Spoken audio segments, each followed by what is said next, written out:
What's up, y'all? If you're new to the channel, I am Asia, and I'm back with another reaction video. Today, y'all, we got DDG Talk Secret Baby with Halle, wanting more kids, meeting Jay-Z and Beyonce, and losing his brother on the Jason Lee show. Y'all been blowing up the comments for this, so you know I'm going to give it to you. Make sure you hit that like button, make sure you subscribe, and let's get into it. Back to an all new episode of the Jason Lee Show. Now, look, you know we got a lot of stuff going down over here. It could be Cardi B, Carisha, but please, we don't need none of that because today we have somebody who's dominating the internet, who's a rap sensation, and more importantly, now Why he's you have to say contributing to the Cardi B U.S. and population Carisha? by becoming a father. Welcome, DDG, to the show. Now, most people that watch the show, you know how my relationships play out. Either I'm a friend of theirs or I get into an internet beef. Something happens to get their attention. Let me tell you how I got the attention of DDG. Something was wrong with his Instagram. We literally built a relationship over your Instagram. What was happening? Because I heard from Wack that there was some kind of issue with the algorithm, but I went to your following and you get tons of traffic. Nah, it's like, I kept getting weird notifications saying, oh, this post violates community guidelines, and then it said I was shadow banned. Like, it told me I was shadow banned. Yeah, but your shadow ban is different than mine. My shadow ban is 300, 400 comments. Your shadow ban was still like 8,000. So you just were you? It depends on what I post, though. You know what I'm Okay. saying? Like, but it was definitely messed up. But I appreciate you fixing that for me, man. Yeah. Well, I have to say, out of all the rappers that I know, your emails are so professional. Did you type the email, or is that somebody? I did. Yeah. Okay. No, because I'll put a rapper on, and sometimes it's just like, yo, fix that. Your email was, dear Instagram, thank you so much. I mean, it wasn't that proper, but That's because DDG is he's like very well put together, man. He knows his stuff. He knows how to talk to people. I don't see DDG being one of those people that hit somebody up and be like, yo, fix this shit. I don't think he would do that. You know what I'm saying? Being professional gets you help faster anyway. I could tell Yeah. that you're not just an artist, that you're a businessman. I could tell you're really That's smart. what word I Yeah, was I was looking for. valedictorian in high school. I know that. I've done Okay, yeah. I was letting you know. that shit. DDG, I don't know what interviews you used to do, and I've done a lot of research. Okay, So we good. Cool. Okay, so this is the other thing I know about DDG without knowing all his business, even though I do know a lot of it. I follow you on Snapchat. I don't follow a lot of artists on Snapchat, and I don't even know how I ended up following you on Snapchat. I think I started just seeing posts pop up, and then I just saw you're just so consistent that I followed, and now I feel like I know everything you do every day. Mm-hmm. How intentional are you about your Snapchat and social media in general? What you mean by intentional? Just like the creation of it all. Because some people like me, I'll get stuff on the go, but it almost seems like you do it all day, every day. I mean, it's just, I'm a content creator at heart. You know what I'm saying? So I come from YouTube where it's like a lot harder. So when I'm on Snapchat, I know how to make a story super duper interesting that's not really nothing. You know what I mean? Like a dog crossing the street, I can make it a whole entertaining story. So it's just like, it's just a skill that I got, I feel like. Okay, but where did that come from? Because I know growing up in not in Detroit, but in Pontiac, Michigan, growing up in Pontiac, you said you were valedictorian. You were someone focused on tech school. Was social media a part of that, or did you want to do something else in tech? Nah, yeah, kind of like I went to school just to go. Like college, I went just to go. Like I ain't really need to go to college for what I wanted to do. I knew I wanted to do the content. I knew I wanted to be like a YouTuber. I knew I wanted to do all of this. But I kind of just went just to go. So I picked a major that made a little bit of sense of what I wanted to do, but realistically, even if I graduated, it wouldn't have did for what I'm doing right now. So I don't know much about Pontiac. I know a lot about Detroit. So when I think about Michigan, I often hear Detroit, but as I've learned more about Pontiac is rough too. Yeah, hell yeah, for sure. I don't know why people be trying to play Pontiac like it's just some little tiny city. His and it ain't, reaction, you know what I'm hell saying? No, I've never heard anybody play. I know, I've but never heard I'm of- saying just on the internet, they be like, you from Pontiac, bro. No, but I heard Pontiac was rough. It is. It's really rough. Is that just a Michigan thing, or is that just those two cities? Because I mean, everybody knows the history of Detroit, but Pontiac, tell me about that. No, it's like the surrounding cities of Detroit. So Pontiac is damn near like a tiny Detroit. Like Detroit is like the most known city. It's a big city. And it's kind of like Pontiac is what, 40 minutes from it. Then you got Ypsilanti and all these different cities around it that, it's kind of like the same, but it's good parts in every city, but it's also bad parts. So you grew up with one parent or both? Both. You know, they was separated, but kind of like, you know, they was both in my life. Like, I can call my dad right now, I'll tell you. But you were raised by a single mom or dad? Like, who'd you live with? Or did you go back and forth? I live with my mom most of the time. Yeah. Okay. Yeah. But were you one of those kids that had a room with his dad and a room with his mom? I wouldn't say that. But I went over to my dad's house a lot, but I wasn't like living there. Like, I lived with my mom. No, the reason why I asked, because I met a kid the other day. I'm mentoring these kids with my nonprofit, and the kid said, I got a room at my mom's house and a room at my dad's house. He spends half the time with his mom, half the time with his dad. And I just never understood that because my mom and my dad were never together. My dad had a wife. My mom, I'm not going to say she was a side chick, but she was on the side. And she ended up having a kid like these other 4 women did with all these other kids. And my dad had a wife with the family. But, you know, I didn't really have a dad who was a parent really active in my life. I just was raised by a single mom. So I was always wondering and looking at your story what your upbringing was, because you didn't have like the white collar family that had, you know, where the mom and dad lived together and the white picket fence. You had a different type of lifestyle. Yeah. They were separated, divorced. They was married at one point. Like, I had this before, but, you know, they ended up getting divorced, separating. I just want to say shout out to whoever edits his videos, and thank you. Bless you for muting these cuss words, because that means I don't have to do it. Thank you so much. Yeah. Okay, so as smart as you are, as you got your faculties together, were you raised poor? Were you raised middle class? I was raised poor. Like poor, like top Like, ramen poor, or it went from or cheese from the government in a box? Nah, poor? I would say this how it really went. I don't know if my mom is gonna trip if I say this, but it went from like middle class to poor. You know what I'm saying? Like, we was kind of cool, and then it kind of went down, and then, you know, I understand it. No, I know you're up, but the reason why I'm asking you is because what I learned after your boy Ali was here is you guys have this influence over young people that watch you and who are sitting at home right now trying to figure out, you know, what the light in their dark story is, because either their parents aren't together, they don't know what they want to do with their life, or they don't see opportunity. I think our intersection, we both come from, you know, little cities that, you know, may not be on the map for all the best reasons, but, you know, there's a lot of people there with, you know, star quality like you and myself. So I'm just wondering, when you were in the middle class, you know, lifestyle with your family, what went from it being cool to like not cool? You mean like when was like the turning point of it like being a bad situation? Correct. You know, just not having hot water. Have you ever had to live without hot water? No. Yeah, see, I struggled a little more. I had to live without hot water at one point. That was like the wake up call for me as a kid. Like, damn, we really f***ed up right now. For like a period of time? Like, I'm talking about I had to really like put water in a bucket with like a turkey baster, or however you say it, and boil the water and pour it in a tub to take a bath.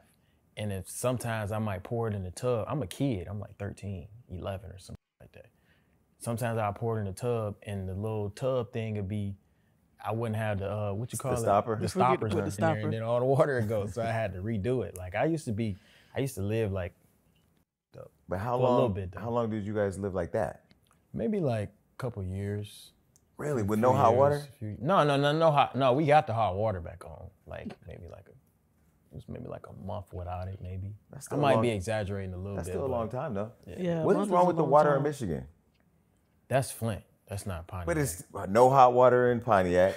Flint. No, that's a financial issue though. That's why we. I'm just saying, it sounds like there's water disparity in Michigan. Yeah. It's a water crisis. That's Flint though. I don't know nothing about Flint for real, but you know. So then, what was the decline like? What caused your experiences to change? Was it just the environment? Was it stuff with the family? Yeah, definitely. My brother passed. I feel like you was finna try to get to that, wouldn't you? I wasn't going. Yes, you was gonna. Not yet. You was gonna get there, but my brother passed away, so that kind of like opened my mind to be like, you know, I feel like I need to really like change what's going on, and it kind of catapulted like my mindset and where I wanted to go, and that's kind of how I really got into making videos. So what made you think I was gonna go there with your brother? Because you was talking about family and like that, like. Did anything change? I know how y'all be doing, bro. No, let me see. I know how you be doing, bro. No, let me tell you, no gotcha. But I really am like really trying to understand you because you know people think with Hollywood Unlocked, people really believe I sit all day on the internet scouring, trying to find out what y'all got going on. I don't even know half the time what's on Hollywood Unlocked. That literally is my business, but this is what I do, and then I own that, but I don't be over there. But I'm intrigued because I'm watching your relationship. I'm watching you, and I'm watching you as a young person in the industry who's navigating through the world of music. Unlike a lot of the people I know the Queen Latifahs and those people from that era. They didn't have social media. They didn't have, if you saw them at events, you saw them at concerts, and you saw them on TV or in magazines. You didn't see them all day long in what they were doing. Yeah. So I'm interested in knowing, but as I've gotten to know your story, I don't know the upbringing part per se. I do know about the brother, and the reason why I know is because anytime I'm interviewing somebody who comes from an environment where we come from, I had a brother I have 5 brothers, but one of them I lost at 19. So I did want to get there, but I wasn't there yet. Yeah. Okay. The reason why I wanted to know your upbringing and how you were raised, was the streets ever a part of that story? Like, were you in the streets heavy? Were you just around it? Nah, I chose to be out of the streets. I was like, more so like the best of both worlds type of kid. Like my mom loved me. Like I was like nice around the house. You know what I'm saying? Like I got good grades. I had all the girls. Like I did everything but be in the streets. And I was, I could have went down that route, but it just didn't make sense to me. I'm like, why the fuck would I do this? And I could fuck around and die and I don't really make no money for real. You know what I'm saying? It's like, it makes no sense to me. So it was just me being logical and me being like, I kind of want to do something bigger. And, that's just how it is. I feel like being in the streets is a city mindset. You don't really think beyond that. People that be in the streets, they don't really think like, oh, I can make $1 million one day. They think, oh, I can make 100,000 doing this shit, or I can make 10,000. I'm thinking millions at this point. When you're sitting in the house with no hot water, you're still thinking you can get millions of dollars. I mean, no, I was focused on girls and shit. I'm 13, you know what I'm saying? Like, I wasn't really thinking about that, but I'm talking about like around the age, like after my brother passed, around the age 16, 17, I'm about to graduate high school. I'm like, man, I gotta, I'm trying to go up, so. So that's when did your ambition start then? Because that was around the time. That was around the time when content creation on YouTube really started popping, right? Yeah. When, like, my whole name comes from my brother. Like Pontiac made DDG. I know. Stop playing like I don't know your story. I didn't know if you knew that. Like a lot of people don't know that. I'm going to get there, but I'm going to get there. My bad, I ain't. Because I know you don't really talk about it. Yeah. But I'm going to go there. I like the way Jason Lee. I don't know if he like to be called Jason. I like the way Jason Lee like handles this interview. This is my first time ever watching one of his interviews, and I love the way he handles it and he tells like why he's asking what he's asking. I love that, right? And DDG is like, he's like trying to jump to something, and he's like, did you know that he's letting him know like, man, I know that, you know what I'm saying? But I just love the way this interview is flowing and the conversation back and forth. Because I watched the interview before, which wasn't DDG interview, and I wasn't a fan of it. I don't really watch interviews because I don't like how most interviews are, I don't know if conducted is the right word, but conducted is the word I'm going to use. I don't know if most of them are like set up right, or like I don't like the way it goes, it flows or whatever, but this is cool. This is cool. It's easy for me to talk about now because it's been so long, you know right. what I mean? So it's it don't really be bothering me like that. But yeah, I got my whole name from him and everything.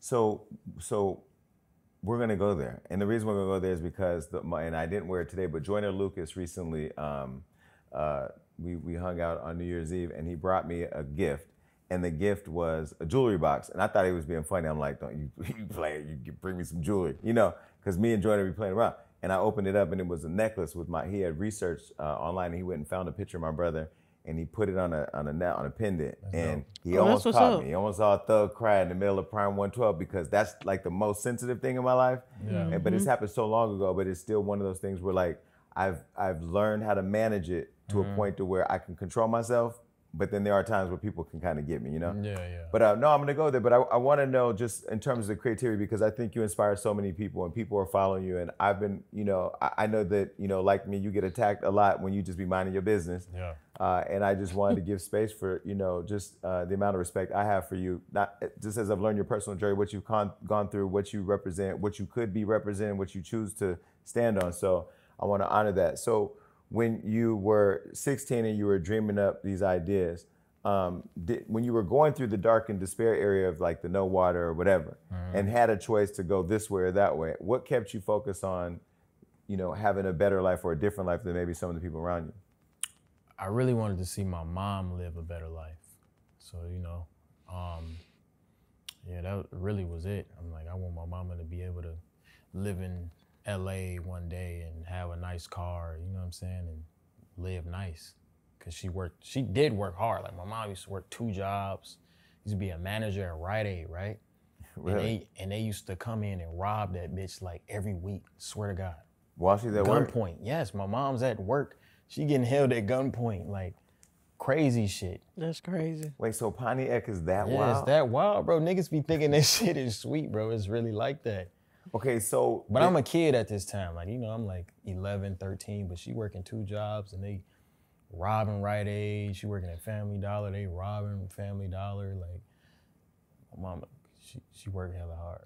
So then when you're living the right life, with the people around you, did you have friends who were in the streets? Because like I was never in a gang, but I was always, all my friends were in gangs. Yeah, like friends, brother, like, that's how the shit be. Yeah. That's what niggas be doing. I just never found interest in it. I'm like, I don't see the point. Like, what the fuck is y'all niggas shooting at each other for? Like, listen, I'm running for city council back home right now, where I moved back, and part of that is the city council's over the police. So I met with the police chief, and I was explaining to him, when I was younger, I did try to sell drugs because my brother, he was a baller. He had the car, he had the lifestyle I wanted. He said, you either gonna get it in school or you're gonna get it from selling dope. I didn't want to go to school, so I tried to sell drugs. I sold drugs one day.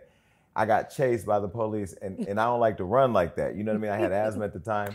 So I don't know if that's meant to be funny, but that's funny. He said, I don't like to run like that. I got chased by the police. I jumped in the garbage and all that selling dope just is not for me. Yeah, so I tried. It ain't enough for what you get with it. You know what I'm saying? Yeah, it's not enough. But I know it's levels to it. We ain't gonna get into that. There is levels to it. This shit, we've seen Scarface, but that ended in a non-good way. Yeah, it always end bad. So did you have ambitions to be a star at that age? Because at 15, I loved entertainment, but I didn't know I wanted to be a star. I just loved the entertainment industry. Did you want to be a star? So my first dream job was to be like a game designer and be like a gamer. Like when I first started doing YouTube, I just wanted to play the game. Like I got a channel called Sneak Mode. It's still up too. I hope nobody goes, they probably gonna go see it now, but it's called Sneak Mode. Is your face on? Like, do they know it's yours or not? It's just my voice, like when I was younger and shit. But I used to play Call of Duty all the time, and that was just like something that I did with my time, and that's what I wanted to do. So from there, I kind of got into the other shit, but I was around the music shit because my dad was an engineer in Pontiac. So he engineered all the local artists and shit like that. So we had our own little studio, and I used to make songs. I got songs from when I was like 7 years old and shit. For real? Yeah. Wait, so the gamer life, so were you a nerd? No, see, I'm telling you, I was like the coolest. When I think of gamers, I mean, until I see like you or Kai, I really thought gamers were just nerdy people with headsets. Like, because I'm old, I don't know, that's not my thing. No, I'm saying like, I'm telling you, I was like the cool, like I did everything as a kid. Like I had the girls, you know what I'm saying? Like I did robotics before. I don't know what that is. Robotics. I used to build robots. Like I used to do a bunch of shit, bro. Like, but that to me would be like nerdy shit. Yeah, that's nerd shit. But I also played baseball, I won homecoming court. I was the flyest nigga at prom. Like, you know what I'm saying? Like I just was the best of both worlds as a student. You know what I mean? But gaming ain't no nerd shit. That's no, it's a movement now. Yeah, everybody. I don't get the game. Every nigga play the game. I used to play Some video games, but I mean, 46, 26, I'm way older than you. I mean, 46? Yeah, like I played the original Nintendo with the cord. Yeah. Now y'all got helmets, cameras. I mean, I look He at said helmets. like the people who are streaming now. I mean, they've taken digital media to another level. I mean, of course, Hollywood Unlocked, my show, and all that. I mean, I get YouTube, but I mean, I feel like your generation really is master, and that's why I love about your story when you decided that you were valedictorian. Clearly, you were smart academically, but you decided that you wanted to pursue digital media as an entrepreneur. Yeah. And I mean, some parents wouldn't support that, but your parents did. Yeah. My mom was super supportive. Even when I dropped out of school, she was like, "Hey, yeah, do that shit." Cause I ain't gonna lie, I was making money in college. I know, but I read that you said that if you made $5,000, you would drop out of school, but then you were making $30,000 a month. No, what I was doing is like I was asking my homies, I was like, "Damn, how much money y'all need a month to like drop out?" And they're like, "Shit, man, I need $7,000. I'm gone." At the time, I'm making like 10, 15. Then I made 30. Then I'm making 40. I'm like, the fuck I'm waking up at 8 a.m. for learning about some shit I don't care about. And go work for somebody else. Yeah. And so when you're making $30,000 a month, at what age? 19. 19, That's wait. 19, yeah. And at that That's a point, you blessing, but realized that's like this is crazy. no going back. Yeah. So like, what was it that accelerated the driver, the motivation to turn $30,000 a month to $300,000 a month or whatever? I just knew it ain't no limit. You know that. It ain't no limit to this shit. Like, the Jason Lee show can be the biggest show in the entire world. You know what I'm saying? And like, it's no limit to this shit. So when I just knew I can just take it further. Like, I even quit my job when I made $700 off YouTube, like the first YouTube check I ever got. Why did you decide to do that? Because I knew I can make money from it. So I'm like, if I can make this much, if I put all my time into this instead of coming to TJ Maxx every damn day, I can make more money. Okay, let me keep track. You got the girls, robotics, gaming, and were you in TJ Maxx? So were you the person at the checkout counter? Were you tagging clothes? Were you finding the layaway items? No, I was the nigga that put the sensors on your clothes. Okay. So I put the sensors on your clothes, and then I'll be a cashier. I try to sell you a TJX rewards card, if you with it, type shit. So you're making $30,000 a month. How are you spending the money? Because $30,000 a month when you ain't got no hot water, going from no hot water and broke as hell in Pontiac, Michigan, to $30,000 a month and can move anywhere you want now and can move any way you want, really. Yeah. Because you still, I mean, $30,000 a month, you weren't buying Cuban links. Yeah, I wasn't going crazy, but coming in with the furry shoes. Yeah, these Balenciagas. I know what it is. Yeah, okay. I mean, we didn't even coordinate this. This is crazy. I love the fact that every time DDG try to tell him something, he like, man, I know what it is. I already knew that. I was getting to that. I love that. He like, listen, I did my homework. Yeah. Nah, I moved out here. I moved, Hollywood. Yeah. I moved around the city, I spent it on a nice little penthouse. It's like what? It was like $5,000 a month. Moved here with a Never mind, go ahead. What? No, go ahead. I thought she was finna open the door for Let me tell you something. I like DDG. So I have already told him there are no traps here. Yeah. But what he's gonna learn, see, y'all out there made him think I'm the bad guy. He gonna get so comfortable with me, he gonna get to talking. I'm telling you, as soon as he do, I'm in there. Now, so you move. I moved here with an ex-girlfriend from like college and shit. You can go ahead, bro. It's nothing. Like, you can talk about that. Hey, you're my boy, and I'm here to take care of you. Yeah, I got you. Okay, your friends in the background smiling because they all know. That nigga got me, didn't he? No. No, okay, so you moved here. You just moved here. Let's just leave it at that. Cool. Yeah, okay, you moved here. You got a penthouse, $5,000 a month, but you still making $25,000. That's a lot of money. Yeah, I'm making good money. Yeah. Okay, so then what was like the first thing you said, okay, I'm just gonna ball out and just blow it back? The first thing? Yeah. But you've always liked the girls, so clearly you definitely was tricking. No, hell no. Fuck no. Okay. Hell no. I'm a trick. Nah, I'm not a trick. No? No. Okay. I feel like niggas that trick just ain't got no game. I ain't saying you ain't got no game. I'm not saying, no, I'm not saying that. I'm just saying, I'm saying niggas, I mean, unless you Floyd got Mayweather be tricking. That's my boy. But you Hold got on, before we go any further, fly it in. Just fly it in right now. Just go ahead. Because we going to get into it. Because there ain't no way you going to disrespect him after we give you this gift. Oh shit, that's fire. We don't even give gifts. This mine? What it say on the thing? What it say on the thing? We don't even give gifts this early in the show, but I'm going to see if he disrespects the champ. Nah, hell no. Wait, he Okay. signed this? Yeah, he signed. Floyd, that's my best friend. You lying. He ain't signed this bitch. It said, what does it say? Turn it upside, turn it up. Yeah, you can take them off. We put it in the case so it doesn't fall out, but That's cap. That nigga ain't signed that bitch. You got a picture of him signing it? where's my phone? Hold on a second. Stop playing. You've seen this show. You already know now. This is him tricking me into calling Floyd Mayweather. Why they do sound like they people could be best question me? friends I though? only got one The way job they to just do. go back and forth Champ, to each other. Can you please? I'm in the middle of an interview with DDG. Can you please tell him that you signed these gloves for him as a gift? Why wouldn't I sign it? You know that. Ex- I have no reason to lie to him. Them his gloves, especially for you. Appreciate it, bro. Okay. Now this I didn't know you were gonna make your debut on my show like this, but I had to call you real quick because he couldn't believe that we got such a dope gift. So I just want to call and just confirm that these are verifiably. Certain gifts is priceless, from all my hard work and dedication and a strong team, it's all about inspiring, the youngsters that come behind us. Let them know they can be undefeated. Undefeated is not always having your hand raised as far as accomplishing what you want to accomplish in life. Yeah, I handed him your gift right as I was telling him that I believe that tricking is okay. He said he don't believe in tricking on women, so I'm gonna get back to that with him because I believe tricking is okay if you got it.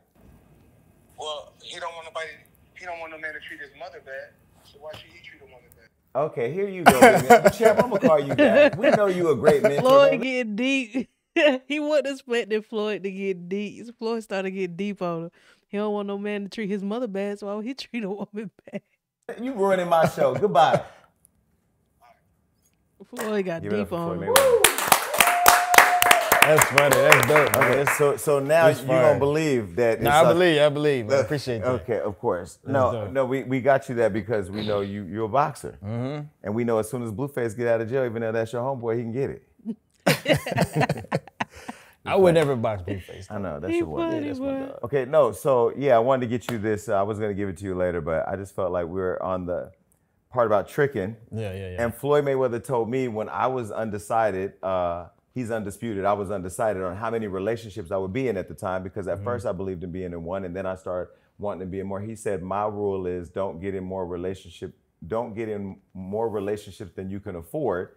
And I said, oh, that was a bar, but he never believed that was tricking. He just thought that was taking care of his girls. So you never thought, as you were getting all this money and in loving women, that tricking had to be a part of that? I feel like the definition of tricking is like spending money on a girl really unnecessarily, and she's not 100% yours. Like, I don't think it's tricking if it's your girlfriend. Okay. You know what I mean? Like, if okay. it's yours, not even necessarily girlfriend, but this is the girl like you with, you're talking, or whatever you want to call it. You know what I'm saying? Right. And that's not tricking. Okay. But if it's like you on the street, hey girl, I'll pay your rent. So using your bag to get to bag the girl would be tricking. Yeah. If it's your girl that you got, then you're not tricking. Yeah. Okay. what I feel Yeah, like. I don't trick then. That makes sense. I mean, let me clarify that. That's the new definition of tricking. Okay. I'm just saying if you mind and me and you are together or we're sharing moments, it's okay that if you ain't got it, I do, and that's okay. Yeah. That's okay. Yeah. We know yours got it. We'll get to that in a minute. Let's go back to your brother. What was your brother's name? Darion. How much older was he than you at the time? So my other brother name is Dub. Okay. Right, and he they were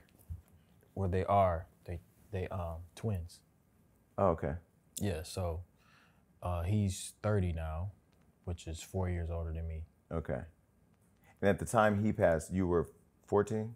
Or how old were you? Yeah, 14. 14. Yeah. And he was 18. Oh, 4 years. No, I was 16. He was 20. He was 20. Yeah. How did he pass away? Gun violence. Okay. How, let me ask you this. How did you find out? So I was asleep. It was like 4 a.m. And my big sister woke me up. And then she said, they did this, and whoop. And then that was it, I don't want to go too deep, man. I ain't trying to get sentimental on your show, man. I was there when my brother got murdered. I actually planned a going away party. I was going to move to LA and follow my dreams. Had a whole going away party, family all there. I wrote a book about it, so I'm a lot stronger now. And he got shot in the head by this girl. And he had nothing to do with whatever she had going on.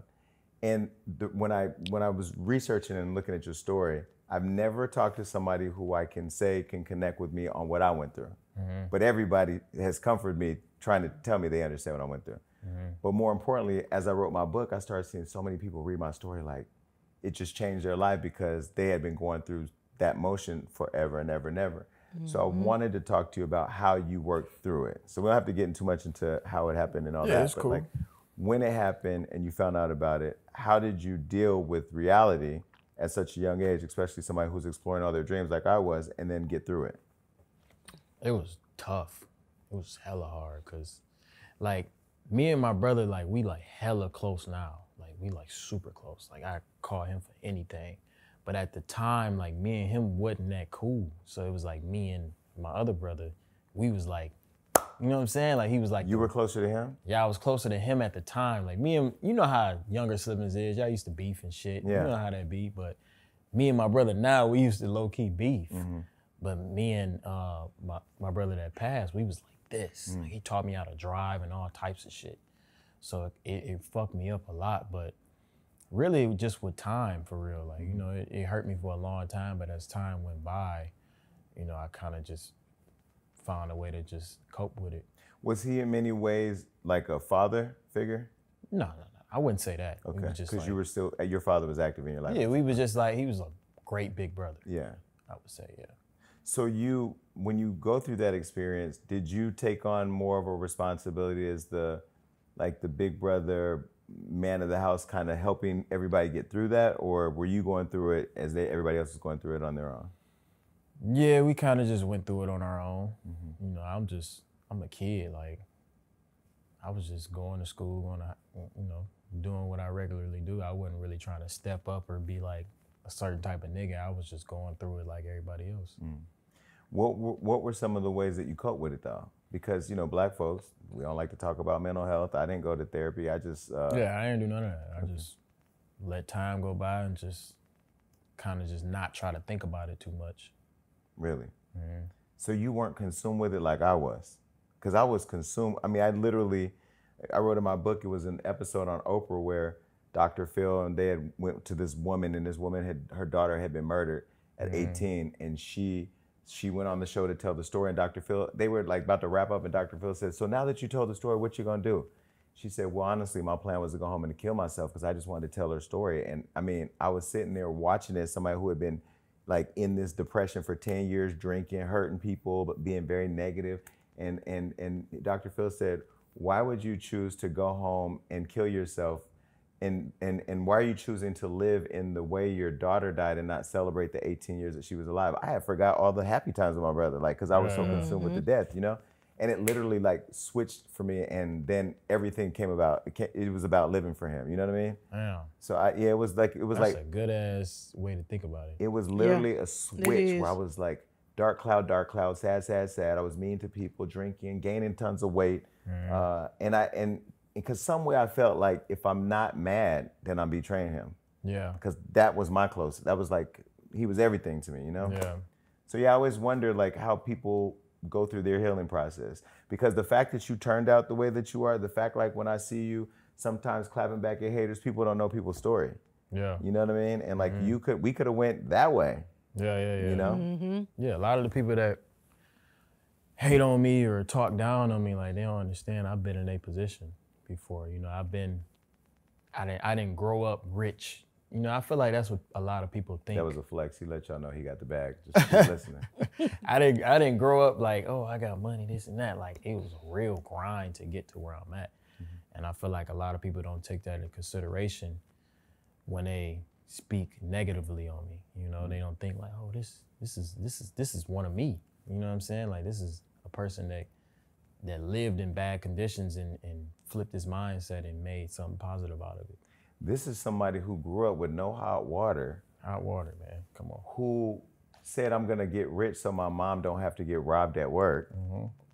And who... Let me clarify that, though. She ain't necessarily Mom, we know you at home right now. Got all that money because y'all done They robbed the store. They didn't rob Mom her. was at the counter. He, doing her thing. Look, I'm gonna let you get some credit for what you did for your family. Yeah. See, this is the problem I have with black folks.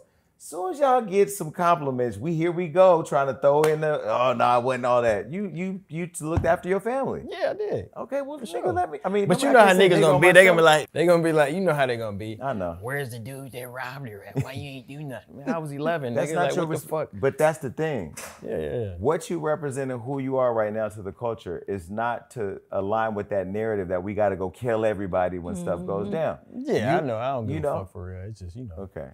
But how are you friends with Wack 100? Because Wack is a thug. Wack, you're a big old bully. You are internet. You are just something else. And I love Wack. Wack just recently donated 8,000 diapers to like families back in my community. But he'll go online and start calling people rats all day long. Yeah. Wack was the one that called me for you. How did y'all link up? Through Blueface. Okay. But Wack is a good dude. He's a great dude. Yeah, he's a good dude. I just feel like online he kind of like a little different. But I feel like when you really get to know Wack, it's like, this is actually a good nigga. You know what I'm saying? But I don't think Wack wants people to know he's like a good nigga. Like Wack does what he does online, but behind the scenes, he really does like care and look out for people. Yeah, I feel like it's kind of the same as me, but he had a much more negative scale than me. But he a good nigga. Much more negative scale is crazy. Okay, back to your brother. Did his death motivate you to go in? Did it give you purpose? Did it give you a different lens at life? For sure. So this is how I really started my entire content creation, like really going in on it. So I didn't have like no camera or nothing for real. Like I had like a little Nikon camera. It was like terrible quality or whatever. And when he passed, my mama got a bunch of donations for his funeral. And she had extra money, and she asked me, she was like, do you want a car or do you want a camera? And I was like, I want a camera. And I got that camera, and then it just made me want to go harder because I had a brand new camera. And then I got my first viral video. Doing what? Okay, I'm gonna tell you. So the first video that popped off, right? I started doing reactions. The first video that popped off, it was like, y'all want to know how I started doing reactions? DDG told this story before. And when I think it came from OnlyFans or something. I don't remember. But I seen a video where he talked about how he started doing reactions. He was like, do reactions. Mind you, I've been wanting to do YouTube since I was like a teenager. DDG is the reason why I do reactions. Why we do reactions. Because YouTube has always been my thing. Stacy joined me. But DDG is the reason why we do reactions. I reacted to Nicki Minaj Anaconda. And Okay. it got like, I think it got like, how many views it got? Like 50,000 views or some shit. At the time, I got fucking 300 subscribers, you know what I mean? So that's like a big deal for me. So I got hella subscribers, and after that, I reacted to these Korean rappers. This the one right here. It was They have a huge fan base. Yeah. I reacted to that. 2 million views. Went from 500 subscribers to fucking 15, 20,000, and then from. And that's how we hit. Well, we only made it to 1,000 subscribers in a month, but we started off reacting to, like the artist name was Truno, and it was like, I don't remember what it is, but it wasn't American music, basically. And it hit. That's how we got started. And if you want to do reactions, get started. What you waiting on? There, like, I was getting noticed on the street. You the dude that reacted to that? So did you start studying the algorithms and studying like, okay, that stuck, so let me keep doing that? Like, were you that intended, or were you just throwing content at the wall to see what stuck? I used to watch reactions, so I knew that reactions was like a thing back then. So I'm like, okay, let me go ahead and do this, because you kind of just feed off of the views that the artist is already getting. So when you react to it, if your energy is big as the video or bigger than the video that they putting out, it's like you gaining they fans type shit. Right. Okay, so you're making all the money now. The drive is there. You're making $30,000 a month. You're moving to LA. We're not gonna say who you move with, because we agreed to keep moving. You're making the money. You're not blowing it on anything crazy. When did you start blowing money on stuff crazy? Like when did you start with the jewelry? My first shit was, I'm gonna stop cussing. I know how this YouTube stuff go. My first purchase was it was a little Cuban link. It was like super small, kind of got. I spent 20,000 on it. I didn't have no money like that too.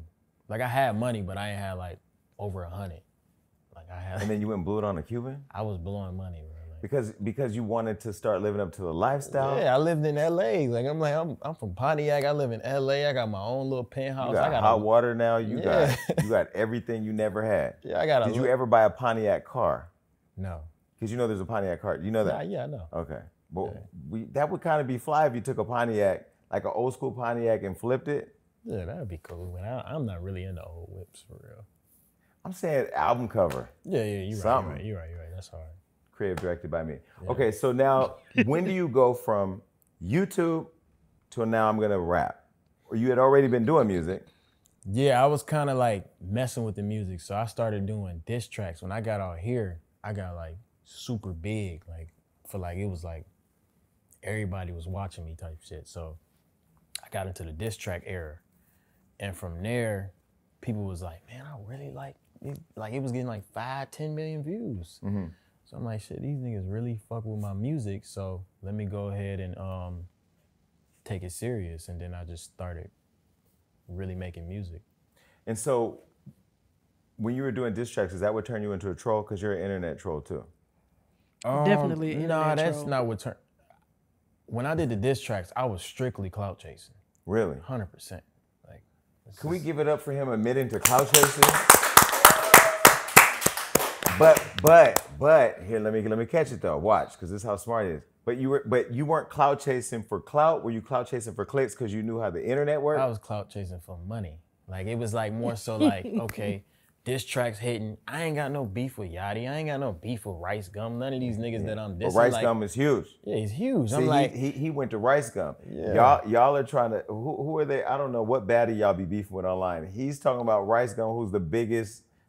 Yeah, and these people know that. Like I told them, like even after the little Yachty shit, I told them, I'm like, bro, it's just entertainment, bro. Like you know what it is. Whoop. So at the time though, like I'm not thinking like, oh, I'm finna get into the industry. I'm finna start rapping and shit. I'm just trying to make a bag. I'm trying to pay my rent. I'm trying to buy the newest whip. You know what I'm saying? Wait, so when you were doing it, you would tell them in advance of the beef? Like that you I not necessarily. Like the Lil Yachty thing was like completely bait. It was like I knew I had so much reach, and I had said something like, Lil Yachty shouted me out, y'all, because he said DDG in his song. I knew he wasn't saying me. He just said DDG, and I'm like, Lil Yachty shouted me out. I made a little YouTube video, so they tweeting at him all types of shit. He like, I don't know who the hell DDG is, and then I took that as like, oh, okay, I'm finna diss him, but I didn't really give a fuck, and it was just strictly for content. Okay, those days are over though. No, but like how? Because now you see like nowadays though, people aren't just doing it for cash, or they like people won't even get their music talked about unless there's a beef. Yeah, I know. You're never gonna become one of those people. Hell no. Okay. Nah. Cause that's taxing. I mean, just emotionally, energy. You don't. Not even when like I be in the rooms with these folks, so it's like, if I'm a diss a nigga these days, it's like I really don't like the motherfucker. Like, yeah. You know, I don't really. I like living comfortably. I don't want to think I walk in this room, I damn near gotta fight a nigga. You know what I'm saying? I'm a cool nigga. Like I'm cool with everybody. So,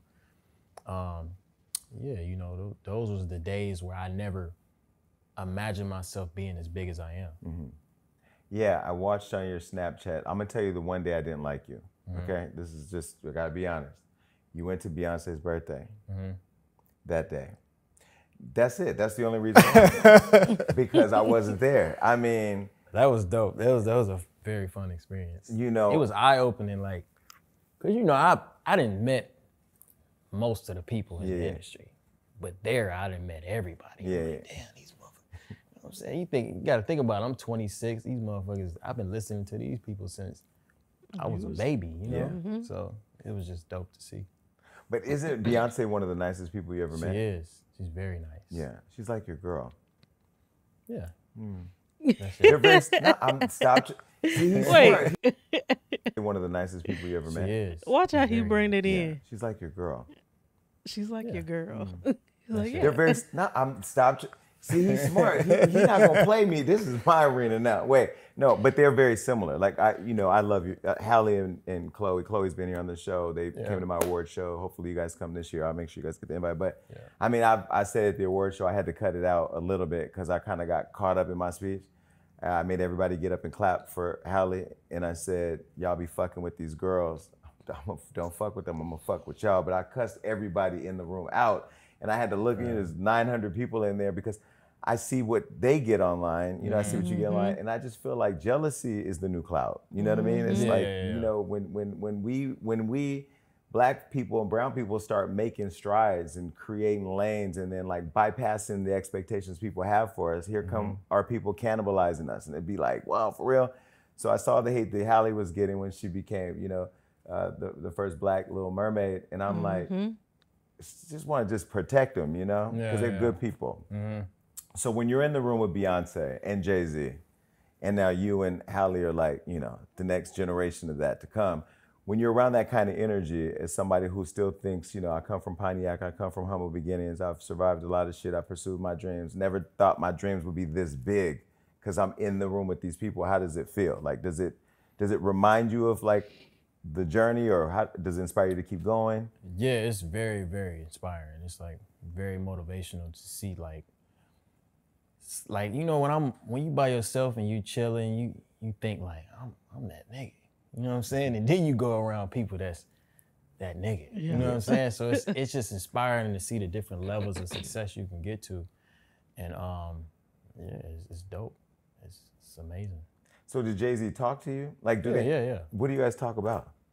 I only talked to him a few times. It ain't like I text him and call him and shit like that. But he had conversations. Like when I do see him, I try to ask him for like Advice. a little bit of game, a little bit of advice. So I'd be like, man, you know, like what That's advice smart. you give me? Well, you know, that's Jay-Z. So it's like I ain't gonna see him every day. But does he give you any advice? Has he given you any advice? Yeah, he gave me advice before. He said like, I asked him at the birthday party actually. I was like, what advice could you give me as an artist? And he was like, he gave me like an analogy. He was like, if people go to a Chinese restaurant, they expecting Chinese food. You know what I'm saying? So give the people what they came for, type shit. So I kind of had to, you know what I'm saying? Pay attention. Yeah. But why not ask him, okay, well, when you went to the Chinese store, Jay, how did you get the partnership with NFL? Put me onto the game, like, put me onto that. Like, you know what I mean? Like, okay, Chinese food is cool, but he eating a different type of thing over there with the NFL. Because I mean, I think. See, people who give analogies when you ask them for advice and stuff, I be like, man, just say it straight. Just say it straight. Like, tell me what I need to do. Okay? Because now I got to sit here and think on this analogy and put the pieces of the puzzle together. Just tell it to me straight. I think the biggest advice people like that can give us, even though him and I are probably closer in age than you and him, is the game. Yeah. You know? So like, do you have mentors? Because Floyd is my mentor. Floyd literally, when I first started all of what I wanted to do, I said, man, you know, I really want to do this. He said, man, you already the Floyd Mayweather media. I said, man, nobody even know what I'm doing yet. He said, being number one is a mentality, it ain't a fact. So if you believe it, who gonna tell you? Everybody tell me Muhammad Ali is number one, Tyson's number one. I'm number one. I'm the best ever. I'm the money team. I'm like, okay. So his belief, just that confidence gave me this thing where I'm like, I came in the game saying I'm the king of the internet. They were like, no, you're not. So everybody's been trying to prove that I'm not, but I'm like, yeah, I really am. Yeah. So do you have mentors like that that give you game? And if so, who and what have they told you? I don't have no mentors. That's the issue I think I got. I feel like I need a mentor, but I'm very self-sufficient. So I feel like, you know, it's kind of like me fighting myself to not really look into nobody for advice and shit like that all the time. But is that pride? It ain't pride. It ain't pride. It's just I don't know if you know, but I'm hella introverted, bro. Yeah. Like I don't really be talking to niggas like that. On the camera though, you know what I'm saying? I know that's work. Yeah. That's a part of the job. So I'm like, I know how to entertain, but like in these settings, in these rooms, I'm really to myself for real. So. But why? I don't know, bro. See, like it's just, wait, hold on, let me look. I'm the You're a same Libra. way. That's why. Yeah. Because Cardi B is the same exact way, which is the most annoying thing because I'm like, I'm gonna tell y'all a story that I ain't told nobody. I'm at a party in Miami and it's the Weeknd's party. And I see the Weeknd over there with all the girls, whatever. And I walk in with my friends and I'm a huge Weeknd fan. And he comes over and he says, hey man, I'm a fan of your work. And I lost it. I was like, what? So we get to talking. I'm like, man, I'm asking him his story and he's telling me his story. Very humble beginnings like you and I. And then I said, man, I would love to like keep in touch. You know, you got an assistant or something like that? He said, man, take my number. I said, okay, I can take it. So the Weeknd gives me his number and I start talking to him immediately because I look, Cardi B, you should do something with Cardi B's, man. I love Cardi B. I put him in a text together. She never called him back. She's just very much like that. What is that a Libra thing or is that just, what is that? I think it is. I don't know if it's a Libra thing. I think it's just like being overly humble. I feel like that's what it is. Like I'm very humble mentally. You know, on the internet it might look like I'm like super arrogant or woo-woo, but like in my mind I'm telling myself, you ain't really shit yet. You gotta go Still hard. right now? Right now, yeah. I still tell myself that. But is that humility or is that, because you know, imposter syndrome is another thing too. I saw you last night. Okay, so last night we went to a Grammy event. I went to a Grammy event. I didn't go. I'm not gonna act like I was riding in the Maybach with him and this girl. But I went to the Grammy Black Music Collective. Shout out to Ryan Butler and those folks at the Recording Academy. And you walked in with your girl, and everybody was watching you all. But you all were off to the side, just kind of doing your thing, and people were coming up to you, and you were very hospitable. But like, y'all could have worked that whole room if you wanted to, and you were just off to yourself. Yeah, bro. Maybe I should have went to school for communications or something, man. No, you don't. You just need to walk in with BDE like, I'm DDG. What's up? I mean, that's It's not your hard, character. though. That's something I can honestly say like I need to work on. All right, so Like, it's hard though, cause I'm an Aries, but I'm so introverted. But it's easy for me to talk to this camera. But for me to walk into a room with people, oh baby, catch me over there in the corner. Like literally, people want to talk to me, they have to approach me because I will not approach. It's hard for me to reach out to people, so I totally understand Cardi B not reaching out to the Weeknd. Like, yeah, it was a great thing that could have happened, but I get it. It's very hard to like reach out to people. It's very hard to approach people, especially people that you don't know or people that you're not 100% comfortable yet. That mess is hard, and I think people that's not introverted like that don't understand exactly how hard it is.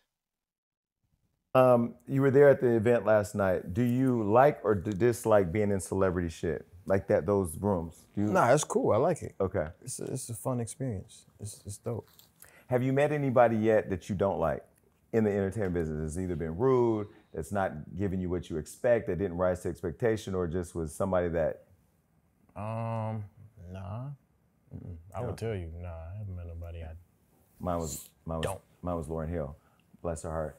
Okay, so now you in the room. You in the room. What happened with you and Lauryn? Well, she was just rude, but maybe it was mental health day. I don't know. I wish her the best. She's somebody that, growing up, Nas, Lauryn Hill, Queen Latifah, like the Fugees, the Wu-Tang Clan, that was our thing. She just didn't measure up to what I expected. She was kind of rude, but God bless her.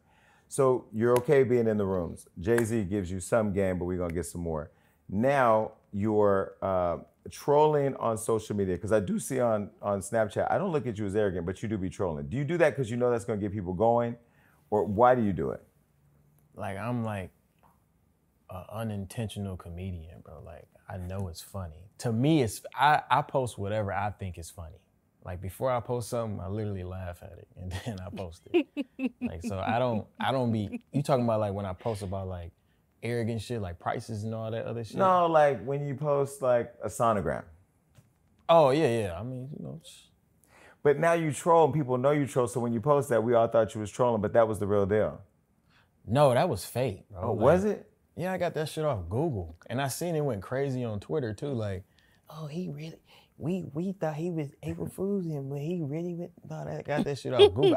We didn't know at that point. We didn't know she was pregnant. No, I know, because yesterday when I saw your girl, I said, first of all, you were at my award show pregnant and didn't tell me.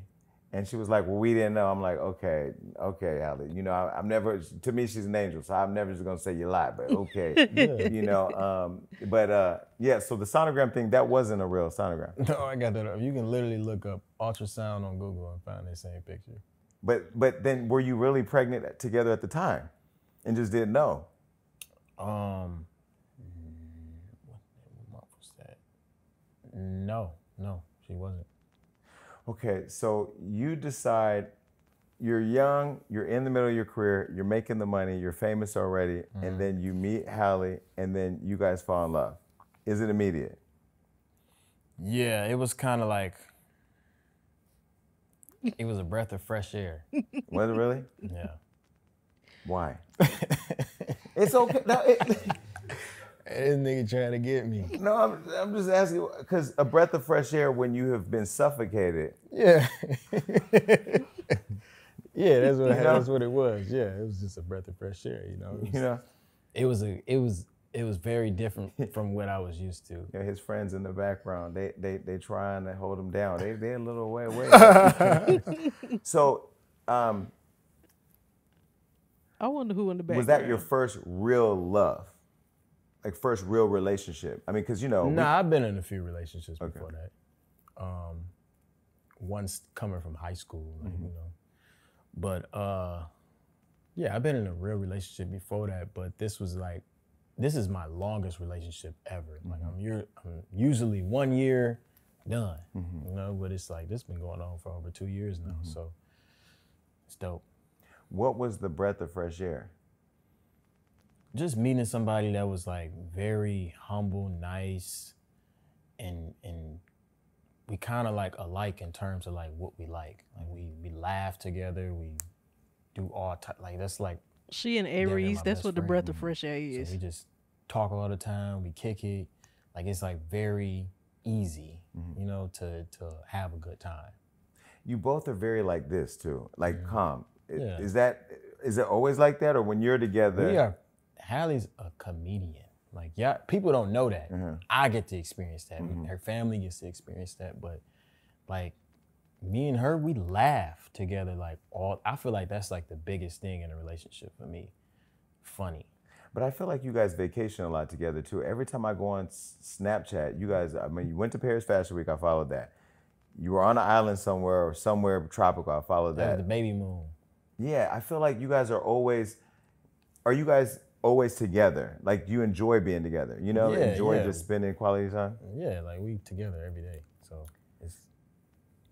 Okay, so he's being very tight-lipped because he don't know where I'm gonna go. Don't worry about it. You can go wherever you gotta go. I'm a. Chloe and Halle, I think one of the things they had the hardest thing with is you see Chloe, she dates Gunna. Then you see Halle, she dates a rapper. People think rappers, whatever they think. You clearly are not the idea that people think, you know, rappers gotta be this or that or negative. I mean, rappers are human beings who have love and need love to give, right? So my question is, do you think people, when it came to your relationship with Halle, had an expectation of her and Chloe to not be dating rappers because of how they portray their image? Yes. Because they both from the South, so they both can get a little ratchet. I've been around Chloe a couple times. I mean, I feel like the rap image or whatever is just like smoke and mirrors. It's just it's work. You know what I'm saying? Like, Gunna a good nigga. Like, I'm a good nigga. Like, these people that they are involving themselves with are good people. It's just the line of work that we're in is looked at a certain way. You know what I mean? Like, if I tell you I got an OnlyFans, you gonna automatically think, oh, this nigga over here, he out here fucking girls on there. But I'm teaching people how to do YouTube. You know what I'm saying? Like, it's just like the line of work that you in, they automatically assume that it's something bad. So I feel like, I don't know, but I feel like people definitely envision, I'm gonna just speak on Halle, but envision her to be with somebody else. I don't know, you know. Do you think there was an unfair expectation put on her in terms of who she was supposed to be with? Because I think you're supposed to be with who you fall in love with. Yeah, it's fans, bro. You gotta think about it. These folks at the crib on their phone just looking at shit, they don't really know what's really going on, nor do they honestly care. It's just like, we just on the phone just having fun. Like, I can imagine like a bunch of fan pages being at one school and they all link up together and talk shit together. Like, it's just, I feel like they do that shit for fun. So one of you posted the 50 Cent song and the other one liked that song and slid. It was you or slid or she slid? I slid. So you slid. So you, having not been able to breathe because you were being suffocated in other relationships. Yeah. So you slide on this gas mask, right, to protect you from this toxic poison. Did you think she would slide back? Stop laughing. Y'all gonna make it worse for her. Did you think she would slide back? Yes, because she followed me. Right after you slid? No, she was following me. I didn't know. It was a fan page on Twitter. They was like, Halle Bailey following you. Follow her back. I'm like, dude, at this time, I'm trying to, you know what I'm saying? I'm trying to move on type shit. So I'm like, oh shit, okay, cool. Wait, you had the U-Haul truck outside, loading it up. I told him if you loading it up, dog was in the front seat, car was running. Yeah, I was trying to go. Okay. And so I like DDG. You can come back anytime, by the way. Okay. So you slid. Yeah. No, she was following you before you were following her. Yeah. So you followed her back. Yeah. Immediately. Then once the follow happens, that's the first part. And then you slid, and then she slid back. Yep. And we start talking. And then I start texting back and forth. And then, I had to break the ice because I wasn't trying to be that nigga that just texts. So I threw a FaceTime on randomly.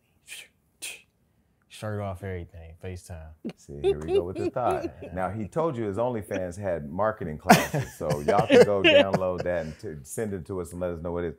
But, okay, so you call her with the shirtless. Now, did she start singing Angel right then? No. Did she have a harp in the background? Like, what? No? She was in the car with her cat. Her cat was in the car with her. I guess she was on the way home or some shit, but she answered the FaceTime. We was talking, whoop, whoop, and then I set up the little date. Let's link this day, whoop, whoop. Wait, you set up a date? Yeah. I don't see rappers that go on dates. I was on tour at the time. Okay. I was on tour with Kevin Gates. Who's the nastiest rapper. Kevin texted me a couple weeks ago and said he loves when I say positive things about Kevin. You are a nasty, nasty person. Sexually just nasty, but you're on tour with him. So DDG is on tour with the nastiest rapper in the business. He DMs the woman who's going to become the mermaid. Mm-hmm. I didn't with know a shirt off. I didn't even notice at the time though. I just knew of her type shit, and I'm like, and they told me she was following me, so I was just like, and she's at this pretty time, as fuck. Yeah. So I'm like, I'm trying to date at this point. Yeah. I'm like, you're trying to breathe because you are life support. Yeah. They were pumping your chest. You were almost out of there. Mm-hmm. Okay, so you slide the shirts off. That's your trap, your thirst trap. She's in the car with the cat, which I'm allergic to. I hate cats, by the way. Now, she has your attention. You have her attention. And do you feel something right there? Because I watch you guys now, and I can tell you guys really love each other. And that's that either happens over several years or that happens instantly when we caught a vibe. Yeah. You knew you caught a vibe. Yeah. Okay. For sure. Like, my expectation of her when I first met her was like she gonna be super, like closed off, like, like I didn't expect her to be as cool as she was. Like, our first date was great. Like, she really. Let me tell y'all something about Aries. A lot of people think Aries are closed off. They're quiet, right? Once you get to know us, once you make us comfortable. And I'm talking about the introverted Aries, because that's the extroverted ones, you just get it all at one time. The introverted Aries, once you get to know us, oh baby, we a whole clown. I don't know if I should use clown, but we something else for real.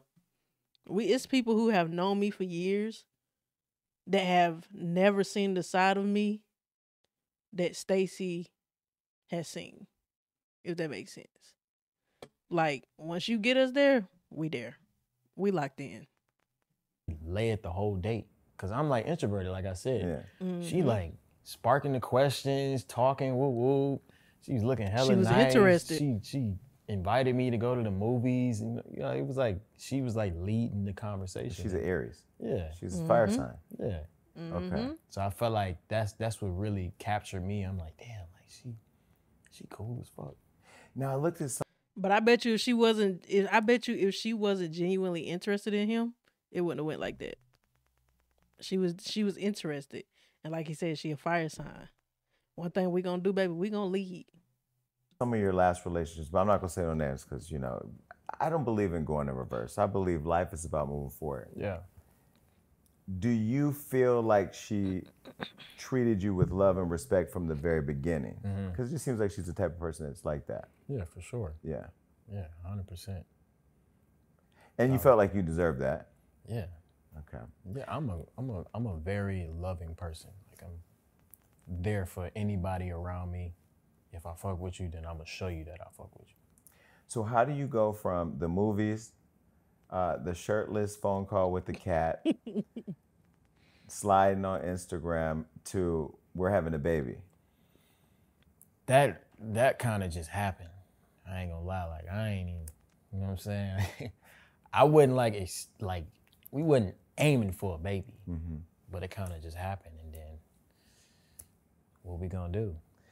Well, there are choices, but you chose to keep going forward. How was the conversation about what do we do? Because you're on tour and you're successful in your own right and have been. She's successful in her own right and just came out of like the biggest movie ever and all the drama that came with that, which was just racism. I'm gonna call it what it was, but she was phenomenal. That's a very big adult conversation in your early 20s. Yeah. I feel like both of us have the same interest in being parents, and I feel like she always wanted to be a mom. We always like kind of just gives off that type of energy, and I always wanted a kid. So from there, we just made the decision to just go through with it. And so the whole way through, so before that, so you got attacked when she got, all the racism I talked about happened. You said you thought racism was over. Dumbest shit I ever heard in my life. But I wasn't even saying it. I was saying it sarcastically. Okay. Obviously, racism wasn't over after Martin Luther King. You know how people run with shit. Like, I tweeted some shit the other day. You probably gonna bring it up later, but people. Stop trying to think ahead for me. Man, I tweeted some shit the other day, man. They spent that shit so crazy, but I deflected so stupid, man. Ooh. Okay, but look, he's smart. The reason why I'm asking all these questions is because I'm really good at what I do. We're gonna learn. When you said that you thought racism was over, were you trolling? Or I wasn't trolling. I was just in the moment responding to what he said. Okay. And trying to like make up an analogy to make sense, to kind of like bring light to the situation and make it kind of lighthearted and funny. Obviously, racism is not over after. And you're aware of that? Yes. No, Amanda Seales was on our show here, you know. I brought it up. Amanda trolled you online. You clapped back at her. Are you, when she said what she said about you, that Halle shouldn't be with you because whatever, did you feel like that was necessary, or did you feel like it was just super unnecessary? Then she had tour dates in the comments trying to sell tickets. Like, I feel like that shit was dummy lame. I feel like that was probably the lamest shit. I didn't know who she was until that. But I'm like, damn, that's hella lame. That's really lame. Was that the clout chase stuff that you talked about earlier? Like, yeah, because why are you making an Instagram video on I could see if it was a story. You know, a little story, then Shade Room reposted it. I'm talking about full-blown posts, stand up, top of the feed, with the tour dates in the comments. Like, free promo. Yeah, that's doing way too much. Okay, so if Amanda Seales is watching right now, she can understand that you know racism did not stop after Martin Luther King. Yeah. But you still thought what she said was lame. It was very lame. I feel like it was very unnecessary. I feel like it's a different type of respect level where you're in the industry. When you're making money, doing whatever entertainment thing that you're doing, and you're at whatever level you're at, we all kind of like in the same bubble. You know what I'm saying? It's like, okay, we got a respect for one another. You don't see like artists speaking on other artists' drama, unless they beefing or some shit. But you don't hear like, oh, I don't know why Rihanna with ASAP, and you don't see nobody that's at a certain level saying that type of shit. You know what I mean? Well, shout out. By the way, Rihanna and Rocky, I know you're watching because you watch the show. He actually has the Fenty stuff that y'all sent me for the chapstick. That's actually really good product. Tell Rihanna send me some, man. I really watch it. Tell her. Yeah, I fuck with her shit, man. Yeah. I did a whole little TikTok trying her stuff out. Like, I didn't even know I use chapstick every day, and I rather use Fenty. I didn't even know that the Fenty chapstick was going viral on TikTok until she told me. Did you see on TikTok that there's a whole thing that people can't find it? I'm not on TikTok. I mean, I am on TikTok. I go viral for the shit I be doing here. I don't be looking. Yeah. Okay, I'll get you some. When you see Amanda Seales criticize your relationship and say, Halle shouldn't be with him. Okay. Because, you know, he doesn't know that slavery is still, I mean, not slavery, but racism is still a real thing. Or people may criticize your relationship and question, why is she with him? Or people say, why are you with her? How does that translate in your relationship? Okay, yeah. Like, do you all talk about it or do you just say, fuck it? We don't really care. Like, the way we act together in person is not the same as online. Like, I feel like it's more, like me and her like really got a close relationship. So it's like, they don't really know us. They don't know me, they don't know her. They don't know how we interact. They don't know what's really going on in real life. People just go off what they see on the blog or internet. And we understand that. We have a very clear understanding of what's real and what's not. And where you stand. Yeah. What was the journey to getting grounded in that though? Because being young, both being attractive, both being successful, having lots of millions of followers, there's a lot of distractions that could happen. Yeah, it wasn't really I feel like we got it from the jump. I don't think it was really like a build up to, you know, kind of understanding that. I feel like she been in this shit way longer than me. So she been in this shit since she was a kid. And I've been in it enough to realize and know what's real and what's not and how people can spin shit. So yeah, I feel like it's easily to understand. When she got into the movie Little Mermaid and just blew up, did you ever question if that meteoric fame or that meteoric rise would compromise what you guys have? No. Because some people who are just chasing fame, they let that shit get to their minds. Like, it would bother them. No. I know her too well. No. I never thought that for a second, you know. I give you a little layup. I did kind of like, I played with the internet for a little bit. I made a little song, you know, and I kind of was acting like I was like hella insecure about some shit. And they ate you up for that too. They got on my ass. But did you do that? But you know what I was trying to, I intentionally did it because I'm like, you know what? These folks, they millions of tweets, millions of views, impressions, everything. One thing about DDG, he gonna make a bag. DDG is gonna make sure to get a bag every time y'all bring his name up. He letting y'all know now he be doing this mess on purpose. He do it on purpose. So now we know when DDG, when y'all on him about something he done did, and he come out with a song within the next week, he just told us he be doing it on purpose. And he be playing with y'all. I already knew he be playing with y'all. I be reading stuff and I be like, why he trying to get these folks riled up? This how I be right here. I be like, DDG, get your ass off Twitter. Get off Twitter. Why is you trying to get these folks riled up? You know, me and Stacey, I be like, Stacey, they mad at DDG again. Like, that's literally how I be. Because I be like, he's playing with them. He's trolling them. And one thing about it, he gonna get a bag off of it. Talking about me and her, you know what I'm saying, being with the dude and shit. Let me go ahead and play with these niggas and you know how I go. So you go from the dates and all that, and now you have the baby, and now you all are trying to cover it up. And people are on your asses trying to catch it. And you're on vacation, and we're looking at that Snapchat every frame by frame because you record everything. This is before she got on. Now she's on too, so now I'm following both accounts. Yeah. How meticulous were you guys about covering this up? And why keep it so secret when people start speculating? I think it was more so like people was already giving us negative vibes. So it was like, why let them know and then make I knew that was why. her pregnancy stressful. 'Cause you got to think about it. That's a very sensitive time. Like, you get overly stressed, you can fuck around have a miscarriage. So we was like, you know, let's keep it a secret. And weird shit was happening, like paparazzi. We went to a damn doctor's appointment. Regular people, like, you know what I'm saying, just walking down the street. But you're not regular people though. I know that, but in your bro, mind, but you know what I'm saying, nigga, I ain't Beyonce. You know what I'm saying? It's not.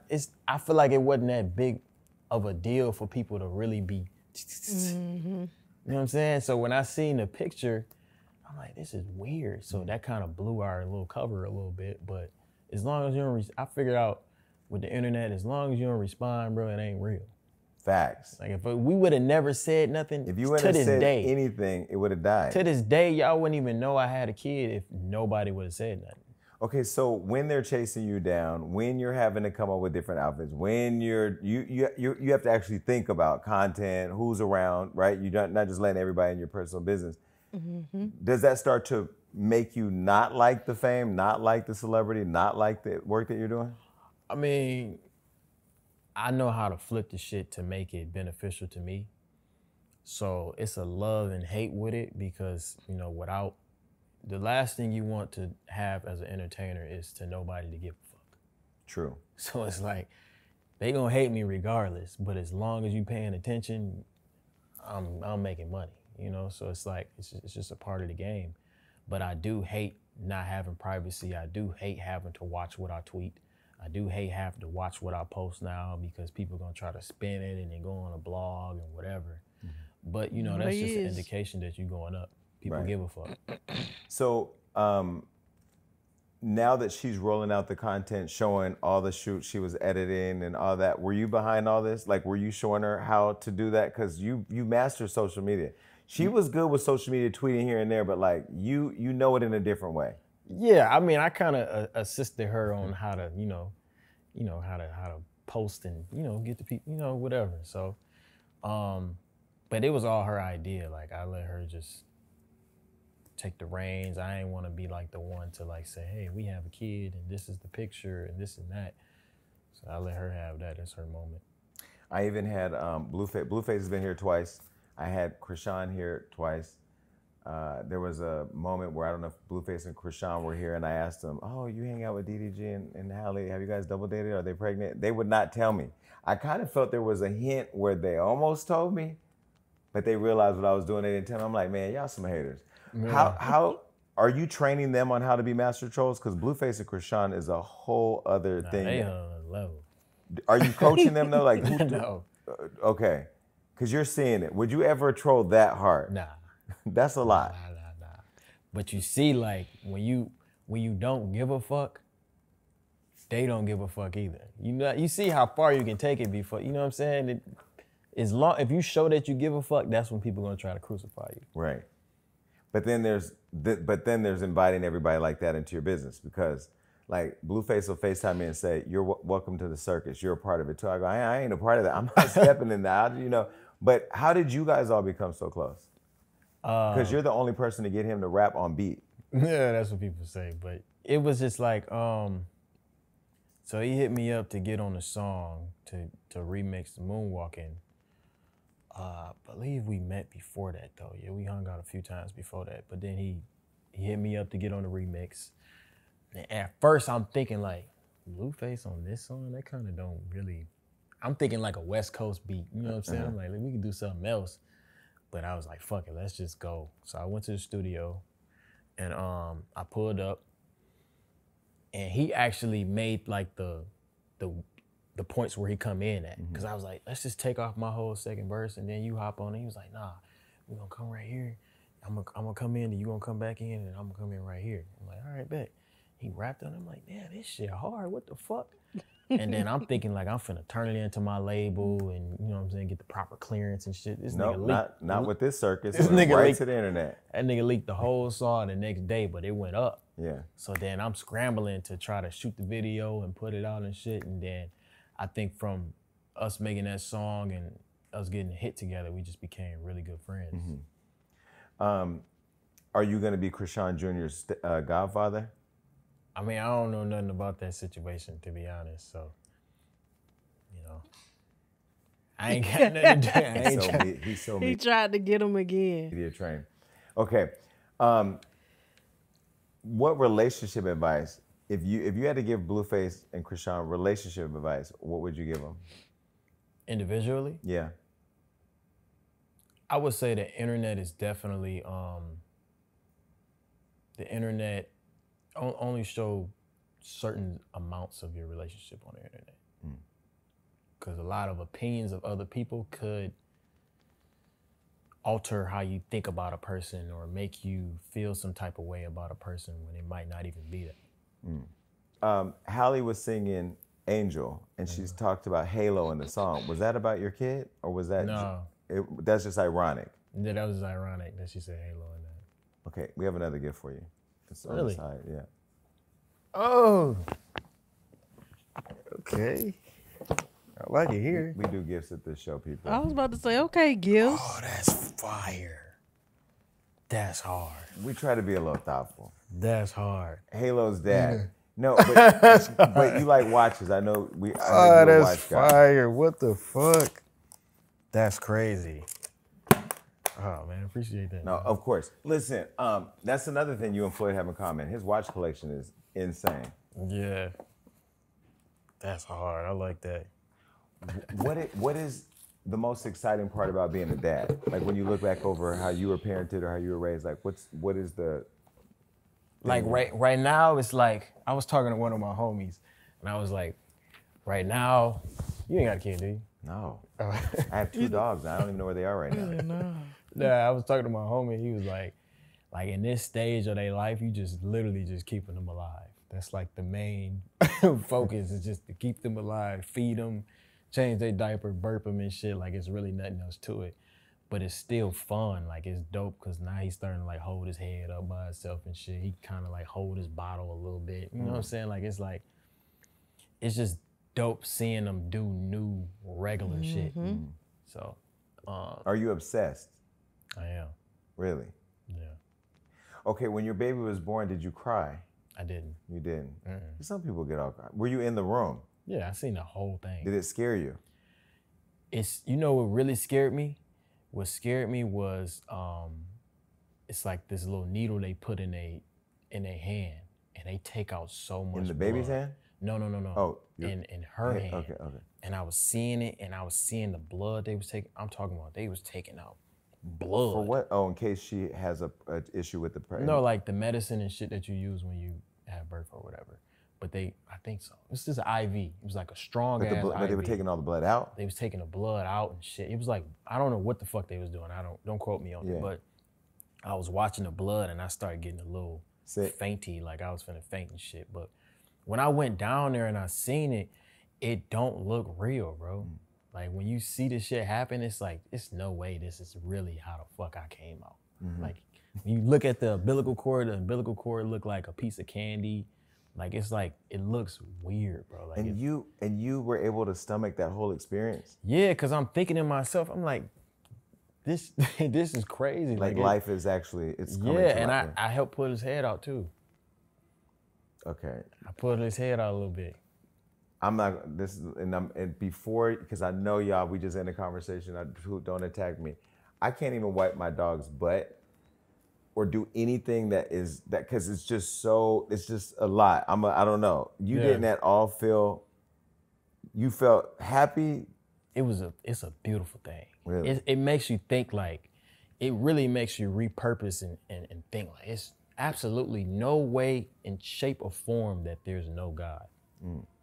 Cause it ain't no way, it's no plug, it's no charger cable to the back of us, and we really come out that bitch fully functional. Right. It's crazy. Did being a father change you as a man? Yeah, I feel a lot more mature. I feel like an actual grown up. I feel like before that I was much more childish. I was much more careless. I feel like now I literally, like 89% of me is living 100% for my son. Wow. You know what I'm saying? Like, you feel that immediately? Yeah, bro, cause it's like, damn, this is really, you know what I'm saying? When he grow up, he gonna look up to me like, daddy, you know what I'm saying? Like this is, he gonna look up to me. type shit. So it's a dope feeling. I can't really explain it. Okay, so you brought up Rocky and Rihanna earlier. Rihanna has not been on the show yet because she keeps getting pregnant. She's not pregnant now, just be very clear. Y'all gonna take a break for a little bit though? Yeah. Okay, no, I'm just saying, because sure. when I bought my dog, it came home and it was looking at me, and I said, I need to find something for you to play with, so I went and got another dog. And now they live together, they play together. We'll be able to get through at least one more tour, 2 more tours. Yeah. Okay. I definitely want more kids though. I thought I was like an only kid, one kid type of nigga, but after seeing, like, going through the whole newborn phase, I kind of like it. Like, it's Like, dope. you want how many? 2, 3, 4? I think 3 max. Okay. 3 max. So you want a girl? I don't know if I want a girl. Because If I get a girl, I would obviously. I would love to see DDG with a little girl. I don't know why. Like even my male cousins, they have boys. 2 of them, they have boys. My other male cousin, he has a girl. But 2 of them, they have boys. And I just want them to have a little girl so bad because I love to see fathers with their daughters. I feel like daughters just change men in some kind of way. I don't know what it is. Like, it brings like some kind of softness to them or something. And that's why, like, any man around me that have kids, I'm like, I just want to see them have a little girl. You know, but I'm saying, like. But the girl's gonna run into like the old DDG. That's what I'm saying. That's what I don't want. You know, because then that old DDG meeting this DDG who loves his kids, that's gonna be a different type of energy. Yeah. Yeah. Yeah, nah, I can't. I don't know. You know, if it happened, it happened. You know, I feel like having a girl would definitely grow me even more. But having a son is just different. Like, we gonna play the game together and shit, go to his basketball games. And, you know what I'm saying? Like, I can't wait to do that type of shit. Okay. I made Blueface promise me to never tell his son, don't be gay. Don't never tell your son, don't be who he is. Okay. I love Blueface. I don't know. People want me to hate Blueface. I just be face. Well, he's in jail now. Yeah. I did say yesterday on live that I was going to invite you to go with me to visit him in jail. Have you visited him yet? No, I haven't. Okay. If you have time before you go on tour or whatever you all do, I want to go visit him. But I don't want to go by myself because then they already got me and Blue. They already start rumors online. You'll go with me. We'll go together. It'd be the bro thing to do. You're supposed to visit your friends in jail. Yeah. Before he goes somewhere else. Okay. So when you're at home, are you an artist that's always in the art? Or do you all do music together? Are you all going to have music together? I mean, your fans both love you. Yeah. I dropped a song called If I Want You, and she was originally on it. But then I was like, I don't want it to come out with her on it because she ain't even dropped her Angel, which is nominated for a Grammy. Fire. You know what I'm saying? Love that song. So I played it. I don't know how to play the harp, but I might buy one just because of that girl who was there playing that damn harp with her. Yeah, I didn't want to like have that moment, and she was with it, but I didn't really want to have that moment. I'm like, why? Because it's like. But that moment wasn't for you. That was for us. Yeah, but that's like damn near taking advantage in a way. I feel like that wasn't my moment. How? Jay-Z and Beyonce, you went to the birthday party. How many songs they got? Upgrade You. Beyonce. But I'm saying Beyonce, Yeah, Beyonce dropped her own music before she got on a song with Jay-Z. You know. Right, but Halle's already Halle, and you're already you. Yeah. You need to stop overthinking. Just put the shit out. Let the art hit. Can we get it now? Cause she's done dropped Angel. So can we get If I Want You with Halle, like not just the background vocals, but with her actually on it now, like her verse or whatever she sung in it. Drop that now, okay? Somebody go tell DDG, drop If I Want You with Halle on it. Let us consume it. Let us fall in love with it, and then she gonna do it. You think there's a move that you could make that's gonna throw off what y'all gonna do? Nah, you know, that was just me. You know, I'm just thinking like I don't want to. It's cool. I don't want to take that moment, but we definitely have a song. She did a fire ass verse, and the song probably damn near be nominated if that bitch would have came out. You know what's so crazy? Everybody's watching this interview because I know my audience, and everybody's falling in love with you.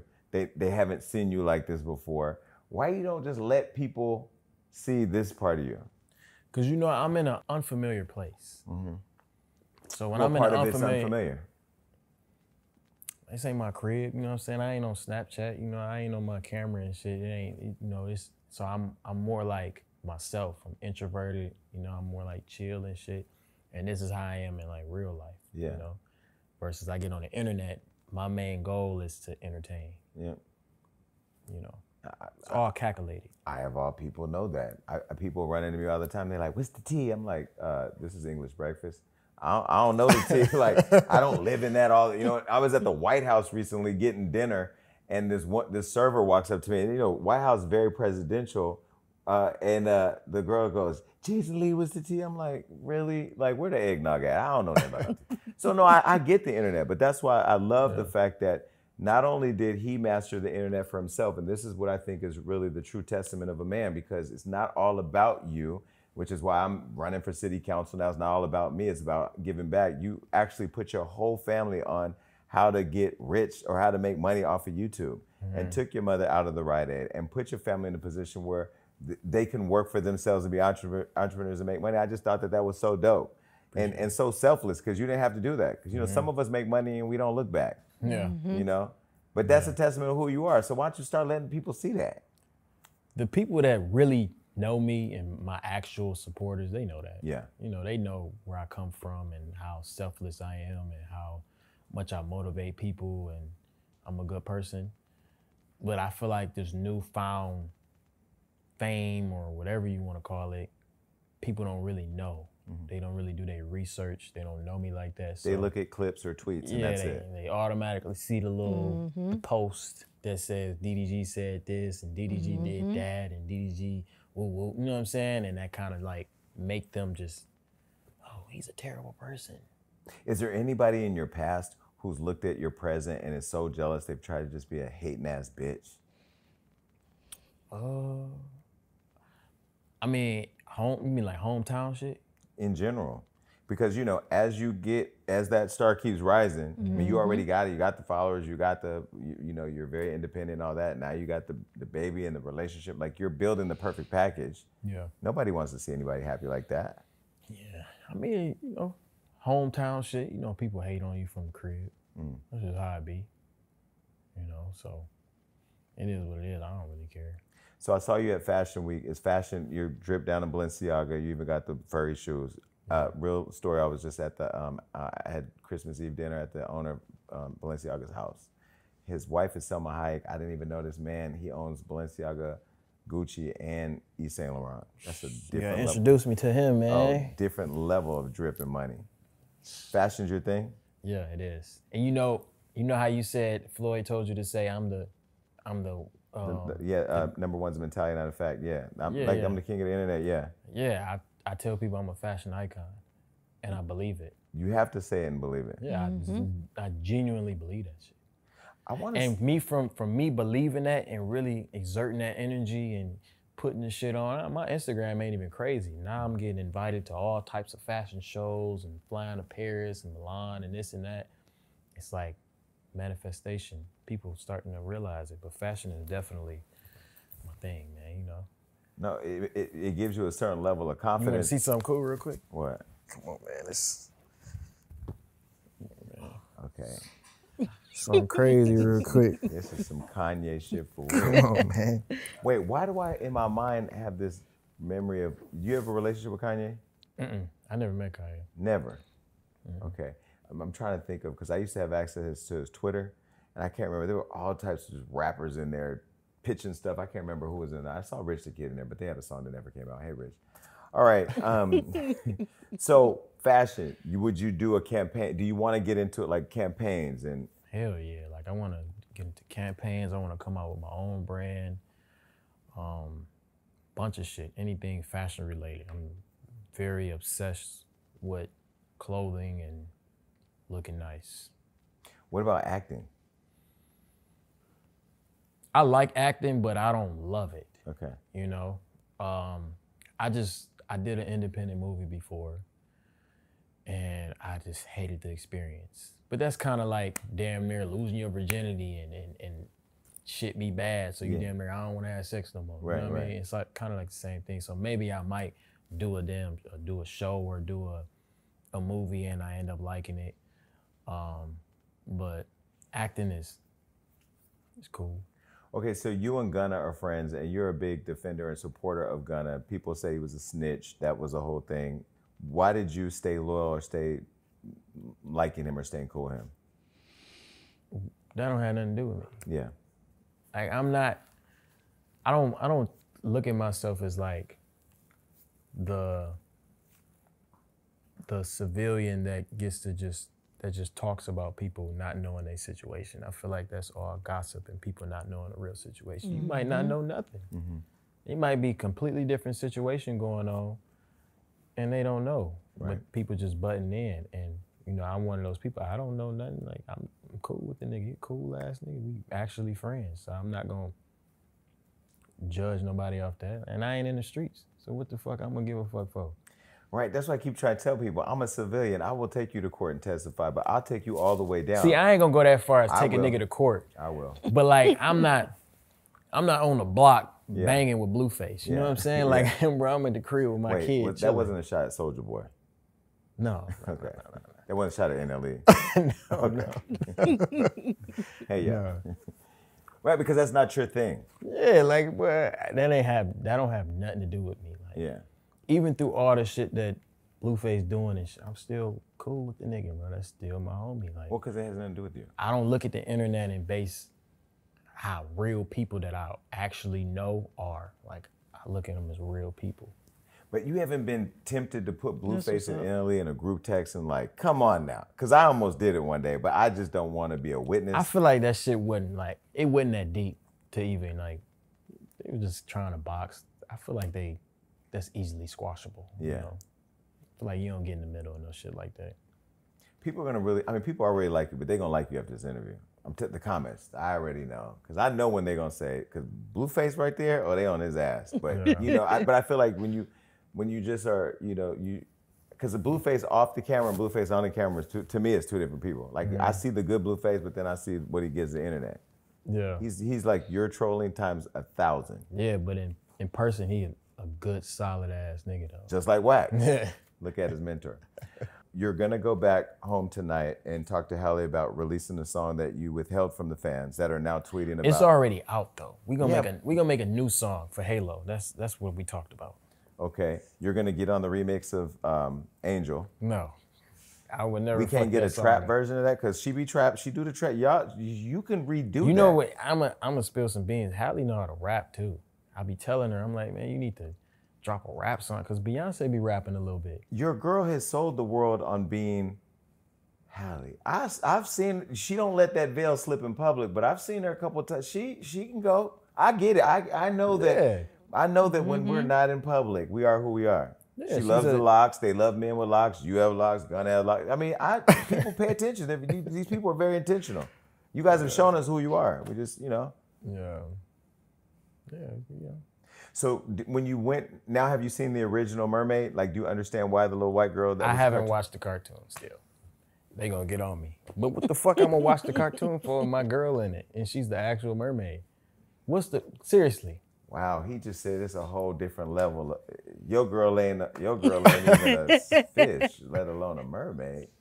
You know, it be the people that don't have half of what you got that have an opinion about everything that you've earned. That's a fact. Yeah, shut your ass up. It's crazy. Yeah. What do you think the biggest misconception of you is? That I am a bad person. I feel like everybody, I think it's just a internet thing. It's like a Twitter thing, you know? People think like I'm just a terrible person for some reason because my girlfriend is this angel, you know? And it's a reason why she fuck with me. Like, it ain't like, oh, you better date me. Like, what the fuck? She ain't forced to be with me. She ain't forced to have no kid with me. Like, this is like all voluntarily because I'm a good nigga. And I feel like people don't take that into consideration. They think I'm some mean ass dude, but it's just like, that's just what the blog spin. But where do they get the meaning? Is it the tweet? It has to be the social media. Because I've never. Yeah, I went on a little, I ain't gonna lie, I went on a little tweeting thing because at some point in time, I couldn't handle it. Like, people was talking so crazy, and I'm like, nigga, you know what I'm saying? Like, you couldn't go toe to toe with me in no way, shape, or form of life.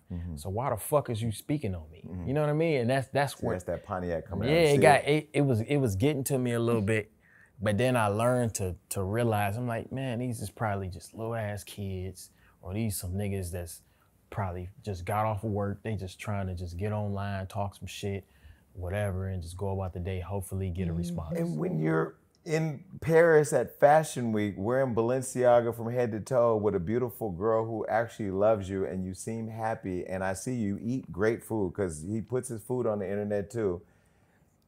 Oh, by the way, we did see your baby, because it's on Halle's phone as a screensaver. We didn't take a picture of it, but we saw it yesterday.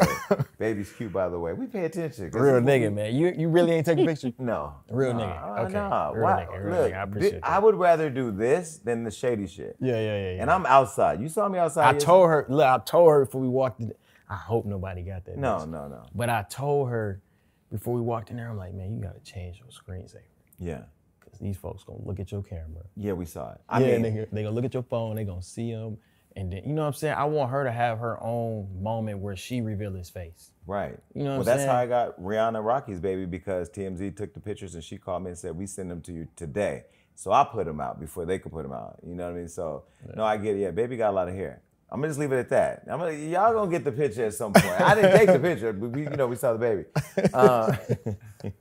Halo's dad. All right, so people think you're mean. You know what? I pray for sure. I almost canceled today's interview because I was really tired, and his ass was late. I was really tired, but I really wanted to have a good interview because, I've been on you about really meeting with you, and you kept your word, and I appreciate that because I've been texting him, but, he's moving all around the world. He's got a baby. You're engaged, right? Mm-mm. Because you call her your fiance, so I didn't know if you got on bended knee, with roses. Yeah, I mean, it kind of feel like that, but we ain't really got to that set point yet, and really. I can see it though. It's now coming. that I've sat with you and I've talked coming. to you, your vibe and her vibe, I can see it. Yeah. And can I get invited to the wedding? I will not take any behind the scene photos. I promise. Okay. Now if he doesn't let me come, I'm gonna be upset. No, I mean I'm really happy for you, man, and I'm happy for what you all have been able to build together. I love how you protect each other. I love how you hold her down, how she holds you down, how you're not threatened or feeling eclipsed by that movie, because that movie was a moment. She's gonna have another big moment. You're gonna have bigger moments. And I just pray that I literally pray that you guys protect what you got.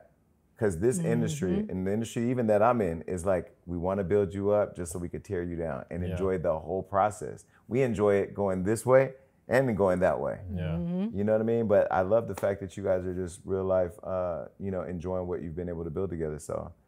What else? Where's the new music? What's going on? So are you on tour now or not on tour? Nah, I'm not on tour right now. I'm dropping a new song actually, and then after that I'm dropping another song maybe top of March. I'm just gonna flood music.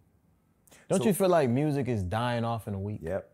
So I'm like, why the fuck not give them a song every week or every other week? I feel like music has changed. See, again, like where you all are now, I mean, I don't know the pressure you may feel or whatever, but like, back when I was growing up in the early 80s, we had Prince, Madonna, Michael Jackson, Bon Jovi, Metallica. I mean, you can keep going on and on and on. Those were all like icons. Everybody out was icon. And it was all about music, the collaborations, We Are the Worlds, the Stevie Wonders and all that.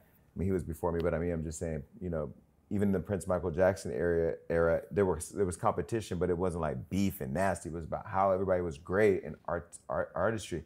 What I said to Chloe when she was here, what I love about them in particular is, man, they different type of artists when it comes to like that music shit. Like they really get it from playing the instruments to harmony to class and grace. I mean, that's not really what's celebrated these days. You know what I mean?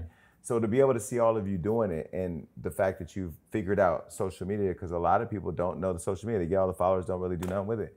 Yeah. But no, I mean, I don't know. Music I'm scared. TikTok, social media has changed music. Yeah. But like labels just want to get that one hit, whereas I feel like because you did a deal with Epic, right? So you went over. Why did you go from independent to label? Because I feel like as an independent artist, you can't get as far as I want to go. Like I want to eventually be on a nigga like Drake level, where I can sell out an arena, or I can drop a song and it go #1. I feel like with enough hard work and enough music, that can happen.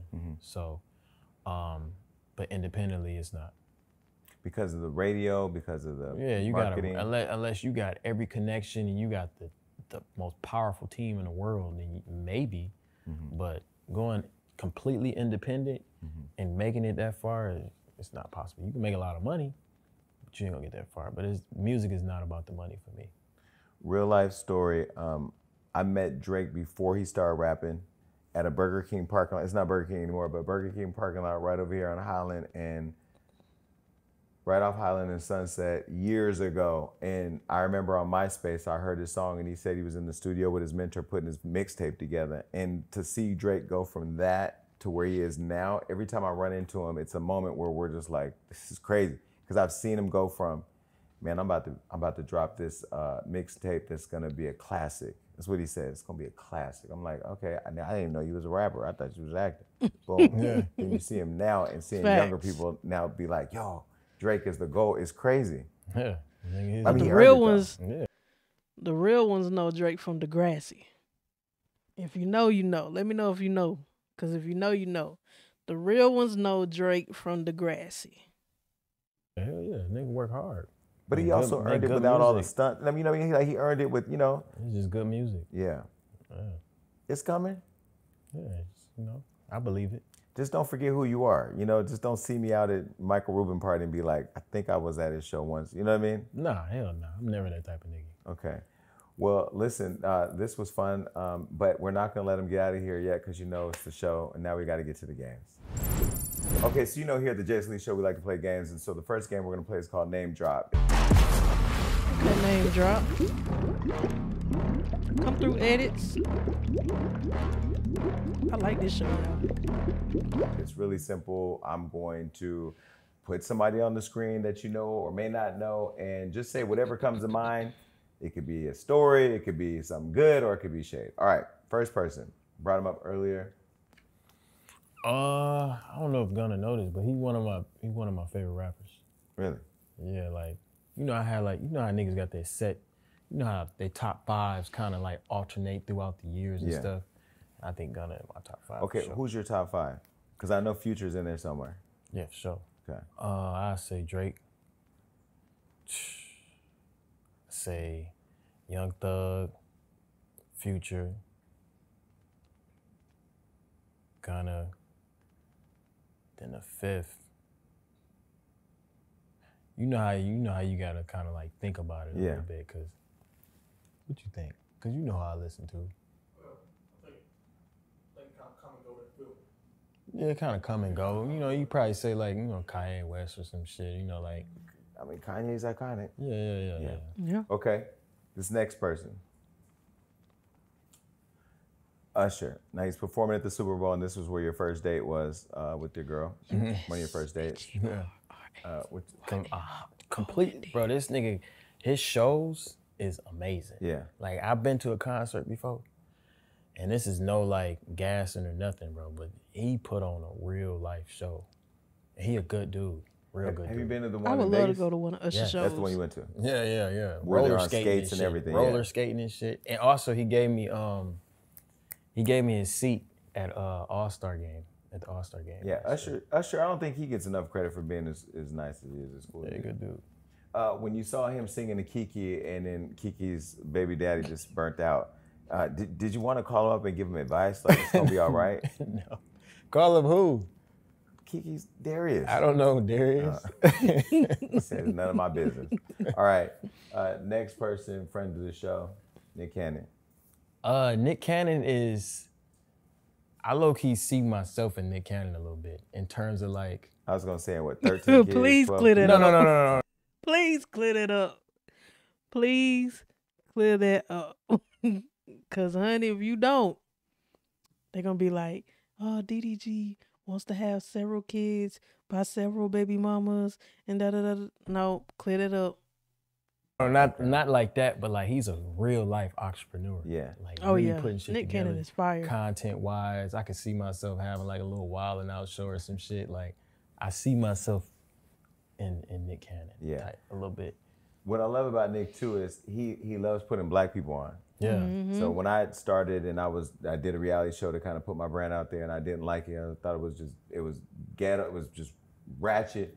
I interviewed him and I said, "Hey man, put me on Wild 'N Out, bro." And I was not a comedian, didn't rap. I was terrified to go out and perform in front of people. And he gave me 5 seasons on the show. Went out there, killed it. It really gave me a lot of comfort with dealing with the public. Yeah, he a good Like dude. just like, oh, you want to do it? Go ahead. Yeah. Yeah, nah, Nick is cool. All right, next person. Krishan. Krishan is, I would say, she has a cult following. She has a nice cult. It's kind of like, it's dope to see. Ride or die. Yeah, she got people that love her. If Halle calls you and says, "I want to put you on my face," I wouldn't let her do it. please don't. Hell no. Okay. And you're not gonna put Halle on your face. No. Okay. Yeah. Tattoos. I don't have no shade to the face tag gang, but no. Okay. Yeah. Next person. I didn't know you guys were as close. Yeah. Yeah. He's very, very influential, very good dude, and just like the poster child for like making it to the top. Yeah. Content wise, like just watching this come up is crazy. I've been watching him. I won't lie. I don't watch a lot of streamers, but I wouldn't even label him a streamer at this point.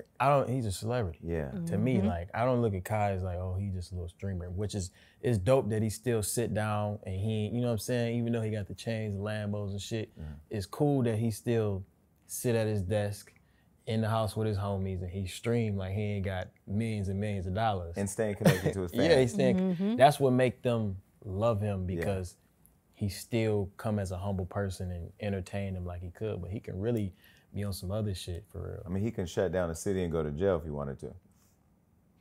He did. Oh yeah. But that showed influence. It did. Yeah. I said to me, even though he didn't want it to do that, that was a flex. It was kind of, I think he kind of knew that was going to happen. He knew it. Yeah, they knew that was gonna happen. They I'm proud of definitely him, too. knew. Okay, the next one. This is the only picture we got, so Halo. Yeah. He's got his hand. Great kid. He's a great kid. He's very, very advanced. I'm already teaching him little things about money management and My bad, y'all. My grandma called. shit. So How are you teaching a baby money management? starting him young. You know my nephew, right? Woo-wop. Yes, that's making a lot of money on YouTube. That's why he's so smart. Because we talk to him like a grown man. But at what age did he start?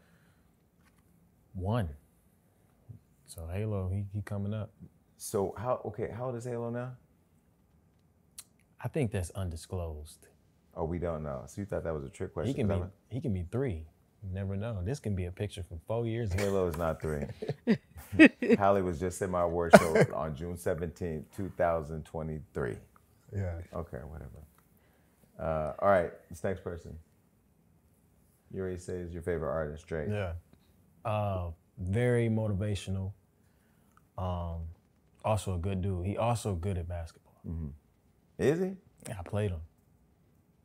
And he was pressure? I ain't gonna let a nigga whoop my ass. Really? But I think it was part of the reason because, this is my favorite rapper and shit. So, I'm hooping and shit, but I ain't really trying to go hard. So you were easy on him? Type shit. Like I wasn't trying, like it wasn't like shit talk. Like when I hoop against niggas, I like to talk shit. Weak ass nigga, woo, woo. But I'm like, I just met him. I can't.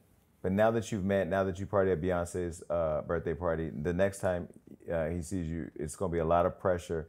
And yeah, I would play a little harder now, but that was kind of like a little icebreaker. That was the first time like kicking in and shit. You're gonna beat him so bad that he's gonna go back to singing Drake, is what you're saying. Okay, I didn't say it. All right, this next person. Yeah. Kevin Gates. Solid dude. Hella solid. Yeah. Good dude. Very, very in tune with his mental. Yeah, he was the only rapper that ever really scared me, the old Kevin Gates, because we had a moment. But I saw him at we had a moment. Yeah. And then I saw him at the Super Bowl last year, and when he walked in Floyd's suite, I intentionally wasn't gonna speak to him, because I was like, nah, because the Kevin Gates I had met, before the losing the weight, the getting fit and he walked up to me and, we had a moment. I was like, wow, this dude is, He's amazing. So like now, you know, I'm looking forward to interviewing. Before he was on the he ain't never coming over here list. Just keep him, you know. But I like him. Yeah. All right. Well, that's all for that one. We're gonna get to the next game. This is really simple. Since you've been a shady guy on the internet, it's called Erase the Shade. Erase the shade. That was fun. Now, I'm gonna put up some stuff that you've said in the past, and you get to decide if you want to stand on business or if you want to erase the shade. Okay. All right, the first one: DDG giving away pizza to the homeless. Why? I thought that was YK Osiris in that picture right there. Okay, then him. Okay, this is what they don't want to post. I've been doing this all year without recording it too. By the way, thank you for highlighting my positivity. You saying, do I want to erase that? I stand on that. Yeah. For sure, I do that shit all the time. Yeah. And I don't be giving out little fives and shit when I see a homeless person. I give a nigga 100. Yeah. I think people don't want us recording feeding the homeless, but then how do you post that you're doing a good deed to influence other people to do it? How do you know? How do you know if it's not on camera? They don't know. And it's just like, for that moment, I'm like, I just went and bought about 50 pieces or whatever, and I want to show this. And me showing that inspires somebody else to do it. But this is the thing about the internet again, going back to the stuff that, again, I just did a toy giveaway. I didn't do it because I had to, and I didn't do it because I didn't post it because I wanted to show I did something good. I know that when I put out negative things on the internet, it makes people want to do negative things and creates negative behavior. When I put out positive things, it makes people go, oh my God, I wish I could do that, or I'm going to do that. Yeah. So like, I just think it's interesting how the internet will just go straight to like, you're doing it for negative reasons instead of saying, I'm doing it to inspire people. Yeah, like, you know, it is what it is. Keep on giving. I mean, again, there's somebody who didn't have no hot water. If somebody would have gave him hot water as a kid to take a bath, would y'all say, stop posting that you're giving somebody hot water? Y'all just choose to be mad. All right. Next one. Clout equals money. Y'all niggas just don't know how to convert it. Stand on that, man. That's true. That's true. You know that. Shit, you know. If you know how to convert popularity into money, there's millions of ways to do it. Then if you don't know how to do it, then you just lit for nothing. Period. And we need those of you who don't know how to do it to be the people that help us do it. Yeah. All right, the next one. Don't ever let a broke motherfucker shame you on how you make your money. Stand on that. I have a feeling there's not going to be any erasing because I'm reading ahead, and I want to stand on that too. Yeah, like how you going to tell me how to make? How you going to say, oh, you corny for making YouTube videos, and your ass is, I could say you corny for going to McDonald's, but I'm wrong for saying some shit like that, right? Right. It's like, it don't make no sense. Okay, here's another one. He's standing on this one. It's hard to be humble when everybody doubted you. Standing on that. For sure. These are, you need to just, this needs to be a line, like a clothing line. Yeah, yeah. I would put these on shirts for real. Yeah. Spitting. It's hard to be humble. Everybody doubted me. Like, even before I got money to live in LA and everything. Like, people are like, you moving to LA, you doing YouTube? Even my teacher, I'll never forget this. Like, my English teacher in 10th grade or 11th grade, I was like, I make YouTube videos. He was like, what? That's stupid. Really? Nigga making 30 a year. I'm like, and you were making 30 a month. 30 a month. Shit, no. That's crazy. Be careful when you try to kill other people's dreams because you didn't have the courage to follow yours. I tell people that all the time. In fact, NLE is somebody who, after I interviewed him, I ain't gonna lie, I love dude. I'm like, yo, I didn't even know that I was gonna connect with him like that. But what I love is I can see his music and I see his antics and I see him walk, you know, Slut Me Out is gonna be my wedding song if I do get married. I did tell him that. Yeah. What the fuck? I understand it. Wait a minute. You know, and I see him walk, you know, Slut Me Out is gonna be my wedding song if I do get married. I did tell him that. Yeah. What the fuck? I understand it. But, you know, y'all, they were, you know, the older heads judging him, walking people, you know, however he was doing. But, like, I can separate the man from the art. Like, I see his heart. I see what he feels about healthy living. And I know people are going to see you in this interview. And it is so crazy, like, when the trick is on you later. Like, when you catch, you know, like that teacher who's watching you just rise. Like, they're eating shit. Shit eaters. All right, here's the next one. Hip hop so dry I might start doing country music. Matter of fact, somebody sent me some rock and roll beats. Erase that shade. I was just joking. Hold on, before you erase it. I didn't even realize it got dark. Last night you saw Quavo perform with all those rockers. That was some dope shit. It was lit. Right? That was fire, yeah. I couldn't see myself. I would make country music on some funny shit, but it might hit. You never know. Would you do a country song with Lil Nas X? Yeah. See, that could work though. Yeah. Okay, because I saw, Lil Nas X, his biggest song was a country song, Billy Ray Cyrus. When Quavo got off the stage last night at the Black Music Collective, he performed with George Clinton and Verdine White from, I can't think, Earth, Wind, and Fire, and a bunch of other legends. And when he walked off, I was like, yo, when they first said your name, I was like, I don't know, but I thought it worked. That shit was fire. Yeah. Yeah, that shit was dope. So he looked at his guy and said, maybe I might do it. So I don't know. I feel like you can do anything you want. Beyonce did a country song called Daddy Lessons. When you get a chance, go on YouTube and look at Beyonce Daddy Lessons Country Music Awards. She shut their shit down. They were not happy. Yeah. See, be careful, because when we get in your space, we might take it over. Here's the next one. The internet is so gullible. Stand on that. Because you can pretty much just feed it whatever you want and make money. Yeah, I can make whatever story up I want, and they gonna bite at it. That's why blogs are in business. Standing on it. All right, here's the next one. Someone said DDG low-key hard as fuck when there's not someone in your ear telling you he isn't. And you said high-key internet just full of bandwagons and followers. Kudos to you for being different. Salute. Stand on that, man. I feel like people really don't listen to my music before they speak on it. Cause you gotta really listen to it to understand why I went platinum, double platinum, why I got multiple gold records. You know what I'm saying? Like niggas that's not good is not getting that far. Right. So I feel like once you separate what you see on the blogs and what you see online from the music, and you just listen to the music for what it is, you really understand like, oh, this nigga talented. All right, next one. Blogs be spinning narratives like a motherfucker. LOL. I fuck with the hustle though. I get it. Stand on it. We don't do that though. Have you felt like Hollywood Unlocked's been mean to you? No. Okay. Nah. It's more so like say cheese. But the people that follow like the rap shit, that's their thing though, right? Yeah, like say cheese and like who else? What's your relationship with Academics? Me and Academics actually really cool. Okay. That's my homie. So he don't never do like nothing crazy on me, you know. He be going hard. Yeah, he do. I fuck for the with people he don't fuck with though. Yeah. But like the people he fuck with, he real nigga, you know. But Shade Room sometimes, you know. But me and Shade Room is cool though. Okay. We're cool. Okay. No, I didn't want you to put out all the people because I don't want the haters getting any shine on this show. Oh no. Okay. No shine. No. All right. Me and Shade Room cool. The next one. After surviving 2023, I'd like to start year off right by deleting this toxic, non-paying app full of bored broke niggas who get no pussy and dick-deprived women, and focusing on locking all the way in and running up the numbers. I'll check back in 2025 to see what the new narrative is. You erase that. I probably lasted like 2 weeks. I ain't gonna lie, bro. I love Twitter, bro. Like it's just fun to me. Like it's a dope platform.